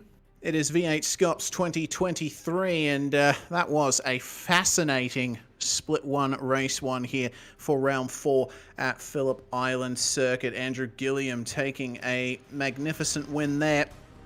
But interestingly, in this break before the second race, Dan Yeaman, I'm Reese Gardner talking to you all. It seems like Gilliam's not entirely happy with his pit performance. We've been told that in this warm-up session, he's been practicing his pit entries. Yeah, looks like trying to extract a couple more tenths out of the process, as well as also getting a practice start in, because there was the start to his race. Lost a couple of spots, just not quite as quick off the line as you like. So here's what it looks like on board, full tilt for Andrew Gilliam into the pit lane. Actually get the dirt, a little bit of a side wiggle there, and then jam on the brakes as late as you can. Nice, clean looking entry there for the 2:01 in the process. So hopefully tick some boxes there for himself personally. But yeah, hopefully that will help him out. And again, didn't really need it in the end. Was able to get back to the front without too much of a fuss. Which was good to see. It does mean, unfortunately, it looks like we won't get a chance to chat with him. We were hoping maybe to catch a moment, but alas, he's been making sure he dots every I, crosses every T before we get race 2 underway in just a moment's time. Yeah, and it will be literally just a moment's time. 3, 2, and 1, and that's going to be the end of the 10-minute break in between our races here. Immediately moving on through to race number 2 here. The grid is defined by the finishing positions of race 1, and of course we went through those results just a few minutes ago, but I think for everyone's benefit, we'll go through the grid one more time here with Andrew Gilliam starting on pole position for the second time tonight alongside Rick Kuznetsov. That's the same front row as race 1. Griffin Gardner and Wayne Burke on row 2, Leonage and Scott on row 3, Rivera and Briggs on the 4th row, and the top 10 rounded out by Blake Warboys and Matthew Bowler. There's going to be Cameron Jones, Jordan Ross there, row 6. Robbie Gibbs, Sebastian Flock on row number 7. Thomas Freeman, Brian Borg, 15th, 16th, 17th, 18th for McNamara and Thomas Freer. Top 20, Luke Mitchinson, and that was James Chastanoff there, Reese. Indeed, Taliancic starting alongside Paul Young with Bo Albert and Dilla O'Shea behind. Then it's Veld and Hens with Rudd and Loxton. 27th and 28th, top 30 rounded out by David Coleman and the American Philip Kraus. Ben Christensen, Michael Angus there, 31st, 32nd. David Kirby, Ewan Baker, 33rd, 34th. Pereira and Hall for row number 18. Michael White and Jordan Siveris, 37th, 38th. 39th, 40th, and 41st. O'Reilly, Stanaway, Johnson, Wego Green. Big. And yeah, guess who's missing from the grid? Your race winner, Andrew Gilliam, dropped seconds before we went green and did not make it back to the grid in time. There's been a shocking start for James Scott. Second race in a row. The 088 has gone tumbling down the order. Kuznetsov and Gardner leading to 1. My goodness, that is huge. Andrew Gilliam, after taking his 7th V8SCOPS career win, is out already of the second race, and that's a huge off there for one of our 9.5 cars. That is Sean McNamara, who already had a pretty torrid end to race 1, sent spearing off the track in turn 2. But his team leads, and that will at least provide some consolation as Rayan Leonage tries to defend third place now from Wayne Burke, gets it done. So Leonage back up into the top 3. Blake Warboys has to give some room to car number 39 of Marcelo Rivera, and a little bit of push and shove, and Rivera goes off. This is a chaotic start already. It's not quite as bad as Split 2, but apparently we're rapidly regressing back towards what we saw in that race. Rivera stalls the car out at Siberia, yet to get it fired up again, and I can confirm that Andrew Gilliam has completely dropped from the server connection-wise. Mitchinson off at the top of Lukey Heights in the 04 Race on Oz entry, as we're focusing on Warboys and Bowlers side by side. Oh, one of the Banner Alliance cars, Paul Young's been pushed around down at MG itself in the number 3 machine. Lots of 1 and 2 car incidents on lap number 1 here. Hayden Veld's around at turn 11 in the 053. Yeah, so was Dylan O'Shea. Incident after incident after incident here on lap 1. It's not as big and as bad per se as we saw in Split 2, but it's not a good look, as we've got in the middle of the pack somewhere around the 20s or 30s, 4 or 5 wide into turn 1. This is going to be ugly if I don't sort this out. Oh, God.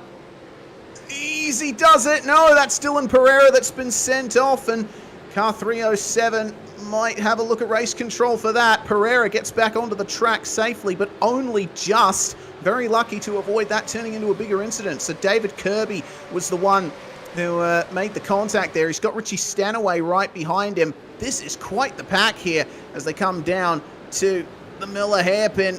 Will any of them make it out of here in one piece? This is incredible. The lead car in this pack, Damian Johnstone for Synergy Sim Racing in that electric blue machine. It looks like Kirby's managed to get past Brett Loxton there, put a car in between himself and Stanaway, but they're still running 2 by 2 behind Hall and Baker, and then O'Shea and Whiting, with Dylan Pereira bringing up the rear of this train. Yeah, it's absolute chaos here.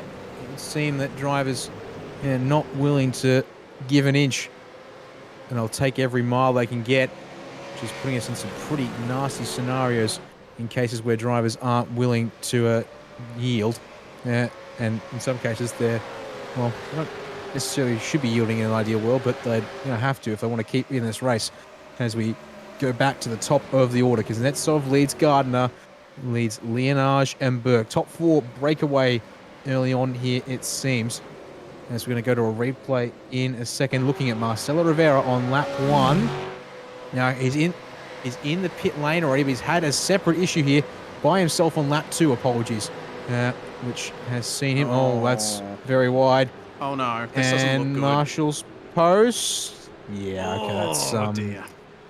Yeah, I'm not going to lie, that does kind of look like that was maybe he gave that one up and let it go directly for the post. Not only that, but he also escaped back to the pits without asking race control's permission, so that's going to earn him a slap on the wrist to add insult to injury. Well, we go back to live pictures, and Damian Johnstone currently second to, well, actually, no, most positions gained in the field there. So Johnstone has had a pretty good race so far, but it's all about trying to hold on. Remember, Johnstone was one of the cars to, I think, retire from that first race, and he's already made himself back up to 27th, and he's looking at 26th now too, as Siberis, who's also gained a lot here on the first lap, almost let him through at MG. Meanwhile, just in behind, Jake O'Reilly and Dylan O'Shea bumping, getting their elbows out together there through turn 11. So O'Shea tries to hang on around the outside now of turn 12, and he will do so, but both cars now going to move on to Dan Hall with the tow down the front straight. But if they do this right, they can box him in, and Hall's actually going to push O'Shea through and take a spot off O'Reilly, but no, jumps on the brakes for turn 1, and actually allows the 222 back through. Uh-oh, Johnstone. Oh, you can see that just ahead of cars getting loose. Several cars dipping left side tyres in the dirt, but they got out of the dirt before they hit the anchors. Meanwhile, hard charges up the order since the start of this one. Looks like Robbie Gibbs might be one of the biggest movers, at least in the top half of the field. But looking here, Briggs, Gibbs and Jones, all drivers capitalising on the madness that happened around them on laps 1 and 2 here. Oh boy. I mean, I'm just looking at an ocean of drivers with green numbers next to their names on my timing screen. Adam Briggs being one of them. He's up 3 places, but Robert Gibbs up 7 and looking to make it up 8 spots here. Has a look up the inside of MG, but Briggsy holds it round the outside and stays ahead. Meanwhile, Fishy versus 9-5 a little bit further back with no, that's Synergy. My apologies. Getting my colour schemes confused now too. I might need another coffee at this point. It's James Scott trying to hold off the Fishy Mustang, and oh dear, things are still looking very racy there between the 2 cars that we saw before there, Briggs and Gibbs, and it looks like Cameron Jones has joined up with them as well. I tell you what, Jones has been a pretty underrated competitor here tonight. He's he had a reasonable qualifying performance. Remember, he was second in the first group of qualifying, but he's just managed to work his way gradually up the field from 17th to 11th in race 1 and now 11th to 7th. Let's see what more the Century Motorsports KFC entry can do, as that is the 990 of Dylan Rudd off. And Rudd already had that tragic end to race 1 where he ran out of fuel. Doesn't look like race 2 is getting any better. No, we'll have to figure out what's happened there to him. Meanwhile, it was flashed up at the top of your screen. Car 119 of Dylan O'Shea given a drive-through penalty for making contact with Paul Young down here at MG on the opening lap of this race to make things a bit worse for the driver there and the 9-5 squad in general. In other news, can confirm Andrew Gilliam dropped from the server due to a connection issue, but he has returned to the race, albeit 3 laps down. Here's the replay, and yeah, slam dunk penalty. Honestly, not that you could sure see what. it in the midst of all those cars. Into the cars, but nevertheless, coming from over 2 cars behind, I'm not quite sure what O'Shea was hoping he'd achieve, given that the cars ahead are not looking that many cars back when they turn in for MG, especially even on lap 1, but especially on lap 1. Well, there's Gilliam out on track, all on his lonesome. The next car ahead is actually Ewan Baker, and that is 39th place and 3 laps ahead. Everyone's still on the lead lap for the time being. But we check back in with our lead pack here. It's a 4-way battle for the lead of this race, and Rick Kuznetsov has just been eking out a tiny gap every so often. He's leading by half a second or so over his teammate Griffin Gardner, but Rayan Leonage and Wayne Burke are piling the pressure on the 9-5 duo. This is going to be yet another intriguing race, and it looks like Gibbs has managed to get by Briggs in the background there. The ERT Mustang now leads the Synergy one. Yeah, he got by at the middle corner, I think a lap and a half ago now. Was it on lap 5s? But yeah, our attention quickly being pulled elsewhere on circuit. So, yeah, it was hard. Well, it was sort of a blink and you miss it moment for us here in the box, I think. But we'll see here if Gibbs has the momentum to carry on. Seems to have incredibly good burst pace initially, based on the way he catapulted himself up the order on spots right at the start of race 1, but then didn't really keep charging through the field as the race went on, from what we were seeing up here at least. So that'll be an important note to keep our eyes on as this group winds their way around turn 2. Yeah, looks like Briggs still trying to give Gibbs as much of a race as he can. Starting to pull away from Cameron Jones just a little bit, and the top 4 pack ahead has started to compress a little as well. As we check out Blake Warboys here, has now found himself on the back of this fight for 5th. And Warboys, again, up a place from where he started. Warboys was one of the drivers to take advantage of some of the big happenings towards the end of race 1. He was running in 14th for a while, but then made his way up to 8th, and now up a further 2 places. Up a further 1 place to 8th spot. So what can he do from here in the number 63? He knows that there's a titanic battle going on ahead with Gibbs and Briggs, but how much will Cameron Jones factor into that, I wonder, as we see a lovely wide shot here of the field coming through the first turn. There's our top 4, Kuznetsov, Gardner, Leonage and Burke in a line, and then it's Gibbs, Briggs, Jones, Warboys, Scott, Bowler, Freeman, Flock and Ross. That is your lucky top 13. It seems like there's quite a few battles further back in the field as well. Look at that. Yeah, they're busy back in the pack, and just going through turn 1 at the front of that group there, and actually it looks like, indeed, focusing on Dave Coleman. And fair enough tonight, he's been doing a good job here tonight, but just got entangled with Brett Loxton at MG at the end of that last lap there, and has called that one into race control. Having had a quick look at it, I expect we might see another redress ordered, given Loxton fired it in, locked the rears up and slid out into Coleman, who then, basically ran Coleman off the road, who then gets a tap from Stanaway, and now the rears are scorched on the 640 He's going to have a really hard time pulling that one up, and then the door's open. Stanaway takes the opportunity, goes through, and the rears are superheated some more, but he's in the grass. No. Trying to hang on and stay clear of teammates and others. He'll now go across the dirt.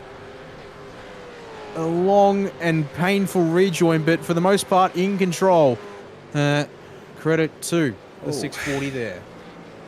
Oh, unfortunate though, because he has lost so much time from that. I mean, he turned in. Stanaway had a tiny bit of overlap, but maybe that move was a tiny bit late. Who knows?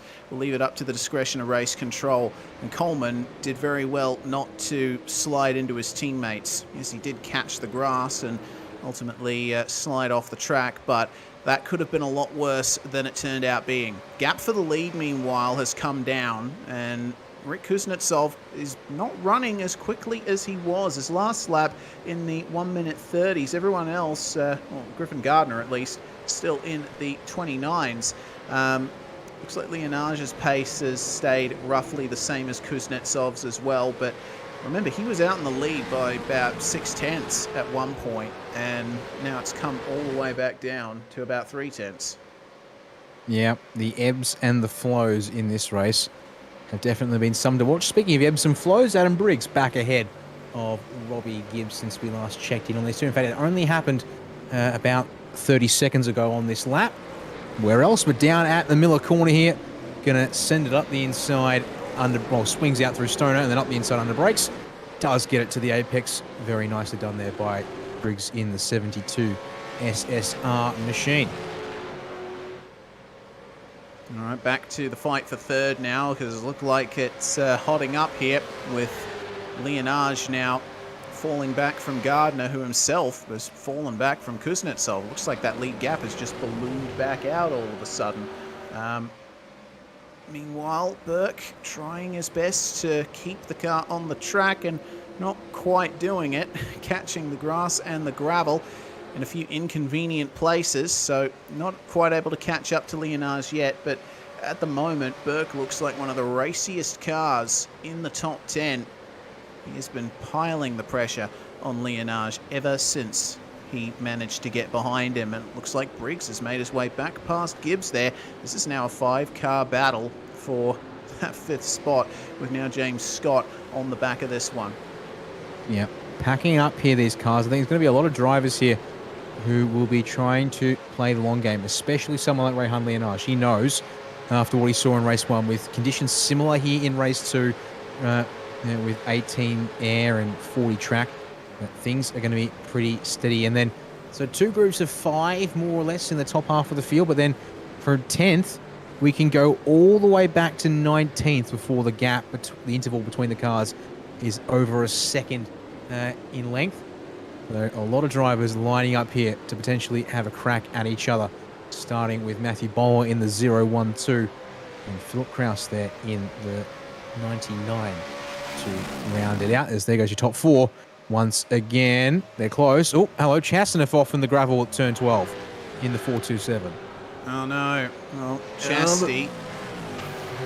Bit of a moment there for them. One of the Race on Oz cars with the rejoin and the timing as drivers into the pits. Stanaway and Jacob O'Reilly are going to be our first drivers to commit to coming down the lane for their compulsory stop here at the end of lap 10.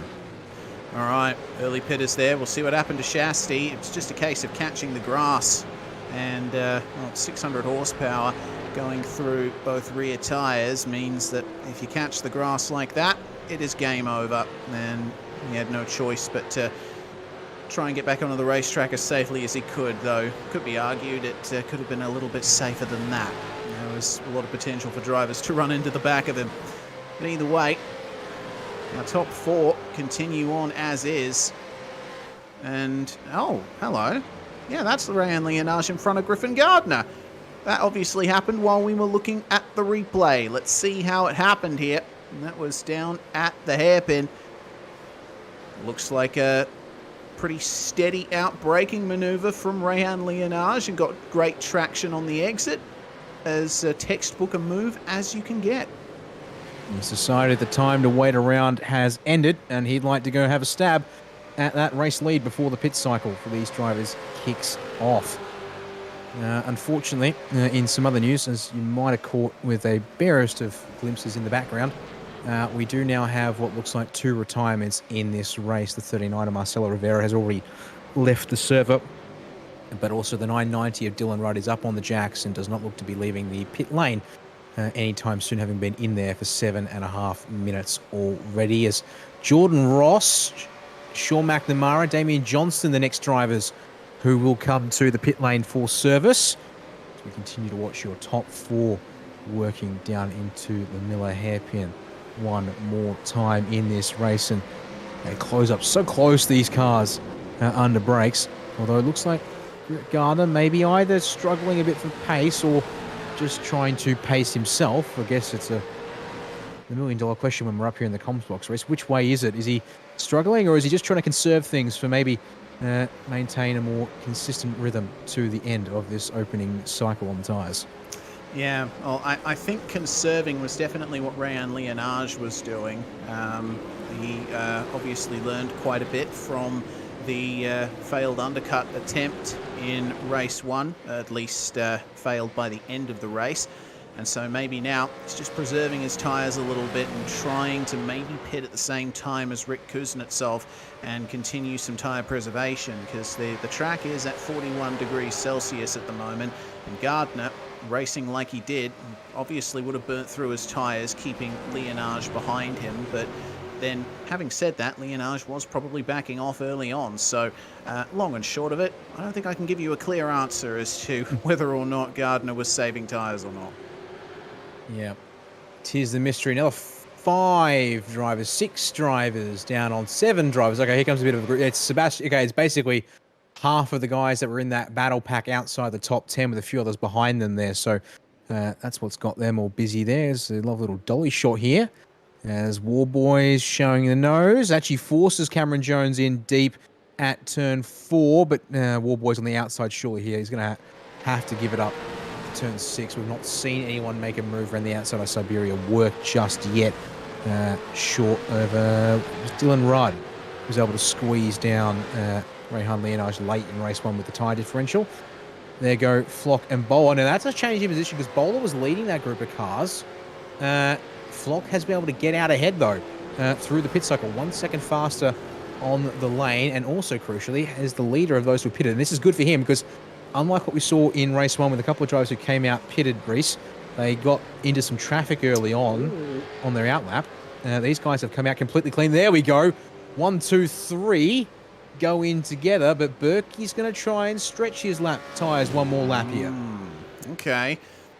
Interesting stuff from Wayne Burke as our former top 3 approach their pit boxes. Looks like Cameron Jones is staying out, as well as James Scott, Tom Freer, Michael Taliancic. But have a look at the big group of cars that have come into the lane here. We've got Kuznetsov, Gardner, Leonage, Briggs, Warboys, Gibbs, Freeman, Borg, Hinz, Kraus, Christensen, and Angus. And Rick Kuznetsov comes out ahead of his teammate Griffin Gardner and ahead of Rayan Leonage, who's lost out quite a bit there in the pit cycle. Once the positions decide that they're going to settle down, we'll check out their pit stop times. Rayhan. Oh no, yeah, 34.5 second lane time, which is unfortunate because his stop time was actually pretty good. He's done exactly what Kuznetsov did in race 1, Reese. He's overshot the box. The car has stalled momentarily on him. And that is a brutally painful stop in the process. So, Blake Warboys out in the weeds at the Miller hairpin. That was deep at the hairpin there. It looks like he locked up on the way in. Fortunately avoided cleaning up Adam Briggs and David Coleman. Okay, that's good to see. Looking at it, he went on fighting with Adam Briggs as well. In particular, it seems. Unfortunately, it's not gone well there for the 63. And, oh dear. Thankfully, no one else goes with. But then that's the awkward crawl back to the asphalt there. As Cameron Jones has come into the pits as we return to live pitches. Burke, Scott, Freer, Taliancic, Mitchinson, top 5, yet to go in though. as that pack of cars will carry on by. But crucially, look how much of a gap Kuznetsov also pulled on Gardner in the pit stop cycle process. Yeah, well, It's 1.6 seconds, but it looks a lot bigger than it was when they came in. actually gained 8/10 on Griffin Gardner of 7/10 on the way through the pits, both in lane and stop time. And Adam Briggs also having a pretty good pit stop. Of course, he had to take it avoiding action there when Blake Warboys came steaming through, but regardless, still running quite well. Jones, meanwhile, completes his stop and comes out behind Robbie Gibbs. So that's as they were so far. But crucially, Gibbs' teammates, Flock and Bowler, have come out a lot closer to them than they did previously. Your race leader opts to come in after 15 laps. It just goes that little bit past the halfway marker to shorten this up to a 12-lap run on the final set of rubber. Tom Freer, Taliantich, though, will go on through one more lap in this one here as we keep our eyes on Rick Kuznetsov, making his way around. Burke's about halfway through the stop, so it's going to be definite advantage. Kuznetsov, out comes the 89 as the 888 and the 93 go by. Now going to have to hope that the tyre advantage is enough to swing that back around in his favour. Look at these drivers come on by James Scott. Thomas Freeman, they're going to be the last one out ahead of him there once they get things sorted. But Scott immediately trying to swing around the outside of the southern loop, and Freeman says, no, thank you. I'm holding this down. And they meet in the middle of the road there, Reece. Yes, well, Scott has to wait a couple more corners for those fresh tyres to really play to his advantage. How about the braking zone at the hairpin? Well, that looked like a very aggressive dive, but managed to make it work and cleanly to boot. Brian Borg as well in the midst of the fight with Thomas Freeman. Flock versus Bowler, meanwhile, just ahead of those two. Working out nicely. Both of them on the Zoom feed at the moment, and I mean, we can't see Flock's face. We can see Bowler's. It looks to me like Matthew's just having a Sunday drive at the moment. Of course, he and Flock are teammates, so they're probably conferring with each other about what to do next. Of course, they have both come into the pit lane. They will both be running their race to the end. They'll be thinking about James Scott behind them and how to tackle that, as Luke Mitchinson, one of the final cars to pit, does indeed do so. Trouble at MG. Michael Angus and Richie Stanaway have gotten together somehow. Oh, it's gotten multiple cars of Johnston. J. Ross, Hayden Veld. Oh, are they stuck together down there in the middle of the corner? Not quite. No. Oh, man. But, oh, geez. I've seen Veld caught up in several incidents that I don't think were his fault. And, yeah, we're probably going to want to patch back to Stanaway and Angus if we can at the top of Lukey Heights there. Yeah, this was not a great incident, but what incident is great? Don't see much potential for a safety car to be coming out here, but for Taliancic and Freer at the front of the field, a safety car might potentially work in their favour. Who knows? Here's how it happened then. So Angus gets into the back of Stanaway here, just runs a little bit wide, and then Stanaway, in the midst of recovering, pushes Angus wide. Once you're on the grass, coming down to MG, very hard to stop the car, and then back onto the circuit. There was nothing the drivers behind could do. That all happened so quickly, and peripheral vision obviously limited in these cars. Yep. Fairly hefty A-pillars at the front of the vehicles do make things a little bit difficult indeed. We'll go back to the replays in a second here as Taliancic hits the pit lane to take his compulsory serve. It's going to go back to Jacob O'Reilly in the 222 as he was just behind this, and unfortunately mechanical black flag issued to this car as a result of the contact. And we'll see Stanaway and Angus return to the track and smashes into the right rear of Veld as they all parked up in front of him, unfortunately. Yeah, and really, what more can you do? Yeah, front radiator damage, and I think maybe the engine getting a bit dislodged there as well in the engine bay.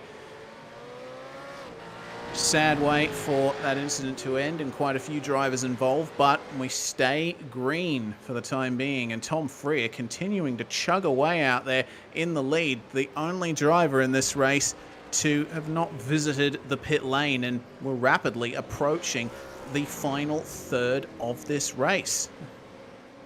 It's an odd move, that's for sure. Given that overcuts have, well, at least an overcut to this extent, has not yet been successful. Oh, lo and behold, we talk about it. In he comes, Brett Loxton, the 209, I believe. Yep, that's around in the dirt there. What has happened to him? I would love to find out, if I can find out. And it looks like it's going to be a self-spin for the 209. He's been aggressive. Nope, okay, it was a little loose, but then some extra help given on the exit of MG by the 427 of James Chastaneuf, which will go to the replay here to show that race. Yes, so Loxton up ahead of James Chastaneuf. Unfortunately, it looks like the rears... Oh, yeah, okay. Little tap from Shasty. And that spilled a bit of dirt onto the racetrack, which drivers on the inside out of the hairpin will have to be careful of. Freer completes his pit stop and comes out in 18th place behind Michael Taliancic and Thomas Hinz. And Tally was the second last car to have pitted. Hinsey, meanwhile, he pitted 5 laps ago. So a little bit older tyres there for the number 52. See how the battle works out as meanwhile Thomas Freeman and Matthew Bowler with Brian Borg for very close company. This fight for the last couple of positions in the top 10 still by no means over. No, not even close. The fact that we can just consider back to 15th being in with a chance at all this is pretty impressive, as Philip Kraus tries to hang on to 14th. Actually, sorry, it started with Warboys having it. He almost got it back, but Kraus will take it there at MG, but then Warboys trying for turn 11. No, he'll work that over there, he hopes, but no dice at turn 12 anyways. More pain for Michael Angus, given a drive-through penalty for the contact with Richie Stanaway there at Lukey Heights on lap 16 to make that one a bit more painful, as Warboys looks Reese, but not there. Kraus able to turn down and take the normal line through turn 1. It's been a good run from Philip Kraus, hasn't it? He started and finished in 30th in the first race and has somehow worked his way up into the top 15 of this race. It's the biggest mover, in fact, up 16. Let's hope that he can hold on to some of that, depending on how this battle with Blake Warboys goes. He runs deep into the hairpin. I think I might have just commentator's cursed him. loses spot. Only a mild commentator's curse, though. Better than a crash. Cameron Jones, meanwhile, up into 7th. It's been a steady climb here for Jones. He's trying to line up a move versus Robert Gibbs, who has also gained quite a few places over the course of the night. Remember, Gibbs started outside the top 20 for race 1, finished in 13th, and is now up to 6th in race 2. So there's plenty of people here tonight who will come away with I think feeling a little proud of how they've managed to gain spots in amidst all of the chaos that has happened around here. Yeah, plenty of drivers who have stories of success and major gains to tell. As we go on board, Brian Borg, who is up 4 spots to 12th. And eyeing off the back bumper of Thomas Freeman there, who's also trailing the 2 Evolution Racing Team machines of Bowler and Flock, respectively, when you're looking forward there from the number 6. And I'll work off of the Southern Loop once again. Just this is 6.5 to go or so as they come on down here into Miller Corner. Their way out in a nice orderly fashion, it seems, for now. Stanaway's losing spots in the 62, and that's because, oh dear, Stanaway is well out, having some trouble down the exit of the Southern Loop, Bruce. The issues continue for 1, 2, 3, same many drivers in this field. And oh dear, this is looking interesting with Dylan Pereira in the midst of this fight here. Few Commodores for company and one Mustang. Jordan Severus captures the gravel, and Pereira might just lose a spot here to Michael Whiting. Yeah, that's a good run around the outside of Hayshed, but Pereira tries to hold the outside of Lukey Heights. Unfortunately, it's not going to be enough. You're on the outside through there. You'd need a car with ridiculous amounts of grip to make the outside work. Defensive for Severus against Paul Young in the number 3, who's had a bit of a rough night here. But fortunately, they make their way out of the final complex with not much in the way of war wounds. It's a good exit for Young.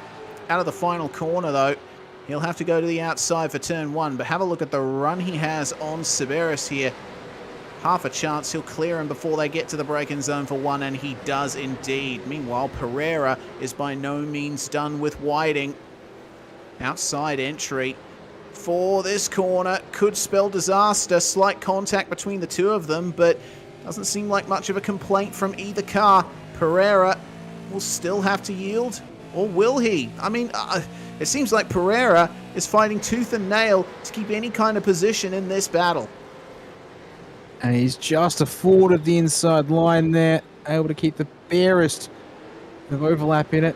Bit of a lean on Whiting there on the exit to try and take the place away, but nope, can't do it by Siberia. So inside for Whiting, but I think he got him up on the curb, and he did.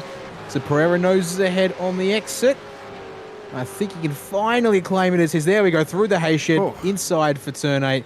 Makes the place his after just a wee bit of stress, you could say, as we will check back with them later, because racing is starting to get a little more tense here at the front. Still 1.5 seconds between Kuznetsov and Griffin Gardner, but of course, here looking at us on screen, less than 3/10 between Gardner and Wayne Burke for that 89 to try and crack in to the front row and this 9-5 duo here, Reese. Yeah, the undercut for Wayne Burke as, the slight overcut, my apologies, for Wayne Burke has worked out pretty well for him. He has tyres that are 2 laps younger than the 9.5 cars ahead, and so a little bit more rubber to use with only 6 laps to go.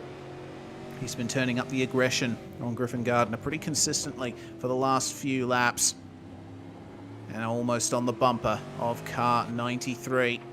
Let's see how the exit is from the penultimate turn. Looks like Gardner is pushing as much as he can, but Burke just seems to be able to find a little bit more thanks to that extra rubber. Yeah. Take a bit of pain in the short term, potentially make some serious gains in the long term. Still gaining in the slipstream all the way down to turn 1, but not quite close enough to take full advantage there as they work their way into the southern loop once more. So we see further on back a couple of drivers making some moves in and around the mid-teens. There it is indeed. Tom Freer up the inside of Phillip Kraus just now. So Kraus now only, I say that in big quotation marks, of course, Racer up 14 spots in this race. Unfortunately, looks to be fading a bit in this one now. Part of that can potentially be explained by being on Siberia. My apologies. Yep, fair call, fair call. That's a bit of a dive there. It hasn't worked though. Okay, back to your point. So yeah, Phillip Kraus. I'm seeing a couple of drivers who are on double-digit old lap tyres, including drivers like Phillip Kraus. I think it explains partly why he's starting to fade backwards compared to those around him. There's a couple of drivers like Tom Freer, 6-lap old tyres, and Mike Talianchis, 7-lap old tyres that are getting their way now. And oh my word, okay. We have 4.5 laps to go, and Wayne Burke's decided to start throwing out the lobs, as it were, there. Meanwhile, Robbie Gibbs having another go at Adam Briggs after he lost that spot a while back, but it's now James Scott who's on the rear bumper and next in line. If that doesn't go right, he's been able to get in between Gibbs and Cameron Jones. As we go live with both camera angles here because the fighting is all over the circuit here, Reese. Oh, Gibbs pulls out of the draft. Adam Briggs protecting the inside for the first turn, and James Scott just decides, okay, where am I going to go from here? Barely a few centimeters, I think, in between Briggs and Gibbs, who just haven't seemed to leave each other alone. Slight contact, and Gibbs is through. Burke, meanwhile, he is pressuring Gardner, has half a look into the hairpin. He's trying to psych him out, and Briggs, unfortunately, with not a great exit from the southern loop, has to let James Scott by. For the time being, though, it seems Griffin Gardner will be able to keep Wayne Burke behind, but the laps are rapidly ticking down. We're only going to have 2 to go when Rick Kuznetsov crosses the line next. I think that was perhaps organised a bit there from Briggsy, because that looked a little easy for Scott to get by, especially for a teammate. Look at this, Burke now really working the rebound. He's looking for something up the inside of 11 maybe there to force the issue with a clean drive off MG. It almost feels like that might be the case. If anything, really try and compromise Gardner's run here to the front stretch. He's very close now.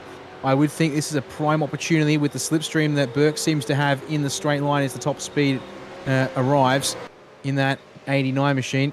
Look to the inside for turn 1 with 2 to go. He will, but he's not there again. He's going to have to fall back in line and make his way through single file. Meanwhile, James Scott's got the run on Robbie Gibbs. Can Gibbs hold it this time? No, Scott clears him as they hit the apex of turn 1 for that group as well. All right, well, James Scott on a mission here with slightly younger tyres than the drivers he's just passed. Blake Warboys as well, still in the midst of fighting here with Brian Borg and also Matthew Bowler. But Wayne Burke still trying here on Griffin Gardner. Gardner is running out of ways he can respond to Burke here. All it takes is one error, as that's aggressive from Brian Borg in the background. Ooh. And ends up taking himself off the circuit. Gets back on without incident, fortunately. Back to the battle for second place. Gardner defensive on the way into MG, but that's almost what Burke wants him to do. He wants Griffin Gardner to be tight off the exit of MG so that he can stick it up the inside for turn 11. Yeah, it's not a conventional overtaking maneuver, but it's what he seems to be after, because he's done that now 2 laps in a row. He's got one final chance to make of it as we come to the line. Adam Briggs now under serious assault, meanwhile, for that 7th place from Cameron Jones. There's one final circuit at Phillip Island to go here tonight in V8SCOPS action. Burke around the outside of turn 1. It was there just quite late, but he gets it done. Gets clear through the southern loop. Jones is going to do it around the outside of Briggs further on back as well there, Reese. So there we go. If you're going to hang it around the high side, a lot of drivers with some serious faith in their cars there, but it's being well rewarded at turn 1. It is indeed, and well, now Burke is the one who has to defend, because Griffin Gardner is looking for a way back through. He tries the switchback on the exit of Miller. But the straight between Miller and Siberia just too short. And now all Burke needs to do is get a perfect exit, and he just about does. He might just be able to stay ahead. Briggs still trying to find his way back past Cameron Jones. Adam is just dropping off in terms of pace here.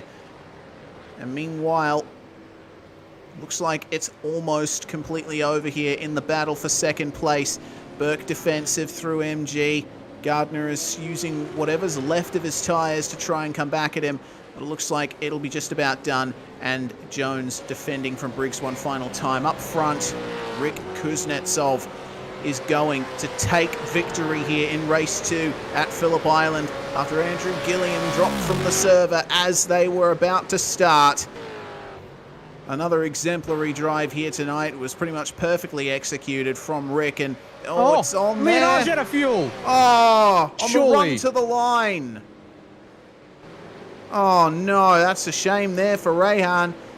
Just looks to me like it happened on the exit of the final corner, and this looks close. Goodness me, Mike Taliancic almost getting past Philip Kraus, but puts Thomas Hinz behind him.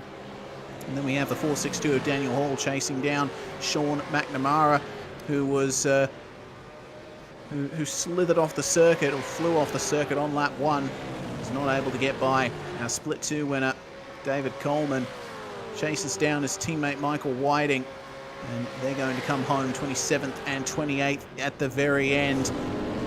Man, burnouts begin for Rick Kuznetsov. That is his first V8 SCOPS race win right there. Big congratulations to the 9.5 crew. I believe that might very well be 9.5's first V8 SCOPS win as a team as well. I think you might be right on that one there as well, Reese. It's been a pretty impressive night, or impressive season so far, and the fact that we've had Leonage picking up debut wins at obviously for the season opener, and now Rick Kuznetsov joins the party with that win here tonight in race number 2. 3.2 seconds clear of Wayne Burke, who is able to get by Griffin Garter to make it the Synergy meet in the 9.5 sandwich on the podium at the end of the evening, with James Scott, as we said, they're able to get by Rehan Leonage. Another driver, Reese, short filling themselves just that little bit too tight to make it home. Cost him only one spot, unlike what we saw for Dylan Rudd in race 1 for Rehan's sake. In that case, Robbie Gibbs will bring it home behind him in P6. Cameron Jones in 7th fends off that position he took away from Atterbriggs late, who have to settle for 8th. Sebastian Flock next across the line there in 9th, and Thomas Freeman actually getting up into P10 there to split the ERT cars at the back of that group race. Yeah, Matthew Bowler in 11th with Blake Warboys in 12th. Tom Freer comes home in 13th spot, gaining 5 places with that massive overcut there and avoiding problems. Bo Albert had a markedly better race than he did in the first race, with 23rd to 14th spot for him. Phillip Kraus cuts his positions in half and finishes in 15th spot. Good run from him, just beating Michael Taliancic and Thomas Hinz to the line. Luke Mitchinson in 18th with Brian Borg, unfortunately with that deep run at the hairpin, costing himself a few places, has to settle for 19th. Ben Christensen, meanwhile, 11 spots gained. He rounds out the top 20. He does indeed. 21st in race number 2 tonight's going to go to Jordan Ross, unfortunately falling back down the order in that one, partly due to a penalty, if I remember seeing correctly. Yes, 15 seconds at his pit stop earlier on for contact with Mitchinson, back on lap number 1 for your information. 22nd tonight goes to James Chasniff there, ahead of Sean McNamara. Unfortunately, it was apparently a netcode hit with James Scott. That's what sent him off early. We saw at Southern Loop on lap 1 as well. Good recovery there to be 40 seconds off the lead, I do suggest, ahead of Dan Hall there for 24th. Paul Young next across the line, 25th, just ahead of Dylan Pereira in 26th. You then got Michael Whiting, Dave Coleman, and Jordan Sibris there, all across the lines again. In fact, even Rope and Ewan Baker there as well, Reece, to round out your top 30 with 1 second splitting those 4 cars. It looked like quite a fight there. 31st was Dylan O'Shea, and David Kirby and Michael Angus are the last cars to finish on the lead lap. Jacob O'Reilly classified a lap down. Andrew Gilliam racing to 35th, taking advantage of retirements, but still 3 laps down thanks to dropping from the server as the lights were about to go up. Richie Stanaway also retires from this one, evidently a big incident for him. 7 laps from the end. Brett Loxton, Hayden Bell, Damian Johnstone, Dylan Rudd, and Marcelo Rivera all retiring from this race. And for Rudd and Rivera, it was within the first 6 or so laps. Well, that's going to round out our field, and we can have a chat to our next first-time winner here in V8 SCOPS. Rick Kuznetsov of 9.5 Sim Sports joins us now from Car 888. Big congratulations there, Rick. That was a big night for you there. 2nd and a 1st here at Phillip Island. You and the team must be very happy with that. Yeah, pretty stoked with the result. Great result for the team, for the hard work. Yeah, pretty stoked with the pace tonight. Yeah, as you should be. Qualifying went very well for you. Let's just think about, for a second, if you can think back to the final moments of qualifying. I think that track temperature drop really helped the lap times of just about everybody. Yeah, I actually thought I got pole, and then Gillian got me literally the last second. So quality is always close around here, so the competition's always good fun to race against. Indeed it is. Well, take us through, how it feels to be a first-time winner, obviously, in V8 SCOPS. And, you've seen quite a bit of action in V8 SCOPS so far over the last couple of years. And it seems like this has been some time coming, especially since you joined up with 9.5. Yeah, definitely. I think 9.5 has definitely helped me a lot in getting this win. It's always been a goal to get even a podium, which was nice, but getting a win was a bit unexpected. But yeah, super happy with the result. As you should be, mate. Well, thanks very much for joining us, and congratulations from everyone here at SimSpeed TV. Any shout-outs or sponsors you want to mention before we let you go? Yeah, definitely. Thank you for Racecraft, Tony Race Imperial, RSW Graphics, Racing Ease, Cutting Edge Tracks, RB Media, and the whole 9.5 boys for helping me out. Rick Kuznetsov will go to enjoy his first V8 SCOPS victory from there. And Dan Yeaman is going to have a chat to Andrew Gilliam, the winner of Race 1, about his night. Will do there. Thanks, Reese. And Andrew, well, definitely a case of some highs and some lows, unfortunately, for you tonight. Let's focus on those good moments there. Starting with qualifying, it looked pretty tight there and pretty tough for you guys in the second group with the temperatures, meaning possibly some surprise packets from Group 1 and drivers jumping themselves up the order there. And you had to really work for it to get that pole time at the end of the session. Oh man, that was the most intense. Like, how was the gap between the field in the top 5 there? That was crazy. When I saw my name go to P1, I was like, yes!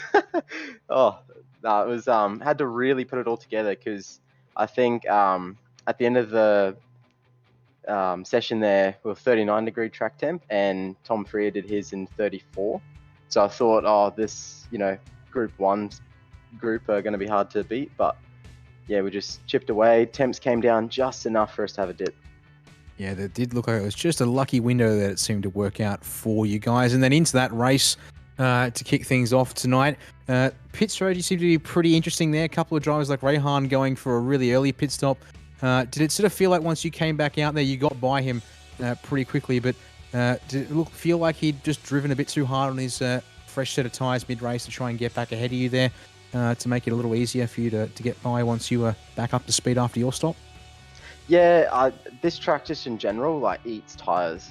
Even when you try to do a bit of a conservation mode, it's still your green tyre versus your lap 10 tyre is over a second apart. So when I came out just behind him, I knew it was going to be a pretty easy pass. There wasn't much he could have done. He did a really good job defending it. Car placement was good, but I still just had enough grip to go around the outside. So yeah, I think maybe he probably went a little bit too early, and I'm not too sure myself, but if he got into a bit of a battle or something when he came out of the pits, because I expected him to be a lot further down the road, with a 5-lap undercut. He did come out behind a little bit of traffic, but I think I was able to dispatch it quickly enough, but all the same, had to work through a couple of guys. Then unfortunately for you, we lost you there on the grid, but you got back into it and you made sure to finish the race, even though it was 3 laps down on everyone else. Critically, that's still points in the bag for you, because given you've had, obviously, second at Montreal, you won the round at Winton, back here tonight with what was on track for another really good round. When you're thinking about the championship at this stage, in ensuring you make sure to keep bagging points even in moments like that there tonight? Yeah, absolutely. It's not over till the very last race of the season, and drop rounds and stuff sort of help out if I don't have too many more dramas. But yeah, you never know. A Bathurst incident, enduro incidents when you got relying on other people. The series is still wide open. And I was also thinking, I think SCOPS in particular has a very, very linear drop-off in points from first down to 40th. The difference between a DNF and 40th is huge compared to other series. So I was still thinking, P1 and a last place would put me 18th or so in the results for the round. So, it's just banking as many as I can and not giving up. Indeed, that is the attitude that needs to be had with the point system. 35th to your name for race number 2. Before we let you go, Andrew, I guess also looking really quickly forward to what comes next here for V8 SCOPS. We're heading stateside to Indianapolis Motor Speedway next month to the road course there. Any experience with the car track combo, or any thoughts on what to expect otherwise? Yeah, I did the pure driving school package for it a couple weeks ago, and it's going to be very interesting. Like, it's going to eat tires. It's very high speed. Like, there's going to be a lot of draft. I could just imagine 15 car draft train at that circuit easily. And yeah, mad tire deg as well. Like, trying to come onto the last corner, just leaning on that outside left tire. It's going to be a really, really good race of attrition. Well, we heard it here first. Good to hear your thoughts on it, Andrew. Before we let you go for your results at the start of the night, who do you want to thank tonight for helping you get it done in the 201? Yeah, thanks to the team, first of all. Like, another really strong setup, really strong showing of pace. So yeah, can't thank the guys enough for their hard work. V&M Simulation, Sideways Photography, and MRP Racing Products. Thank you guys for your support. There we are, our 2 race winners interviewed for this evening, and that, Reese, will do us for the commentary afterwards. And now turn our attention to what comes up. As we said, heading stateside to Indianapolis Motor Speedway's updated road course configuration. We'll be back on the first weekend of May. Or at least I think it's the first weekend. Let me go sanity check that statement. It's the first full weekend of May. Let's go with that. Yes, indeed. Second Sunday of May, as I believe, as well. But yeah, I'm looking forward to that too. Obviously, you can see the big selling point of the track for touring cars right there, that gigantic curb through the chicane. Be interesting to see how these Australian touring cars handle it, and well, seeing cars go over those bricks again will certainly be a welcome sight for me, and hopefully for everyone out there as well. We want to give our thanks to everybody who's tuned in across the night, who's joined us in the discussions in the YouTube chat, and of course to all the drivers and the organisers of the series at Oceanic Sim Racing. I'm Reese Gardner, Dan Yeaman with me in the comms box, and Jake Kennedy on production. Make sure to follow us on all of your socials and subscribe to us on YouTube. We are SimSpeed TV, and we say bye for now. Racing isn't easy, but experiencing it is. iRacing puts you in the driver's seat with the industry's leading sim racing game. Drive on laser scan replicas of the greatest racing circuits from around the world. Go head-to-head against other drivers chosen by skill-based matchmaking to ensure competitive racing at every level. Compete across all your favorite series in officially licensed cars engineered to deliver the most accurate driving experience possible.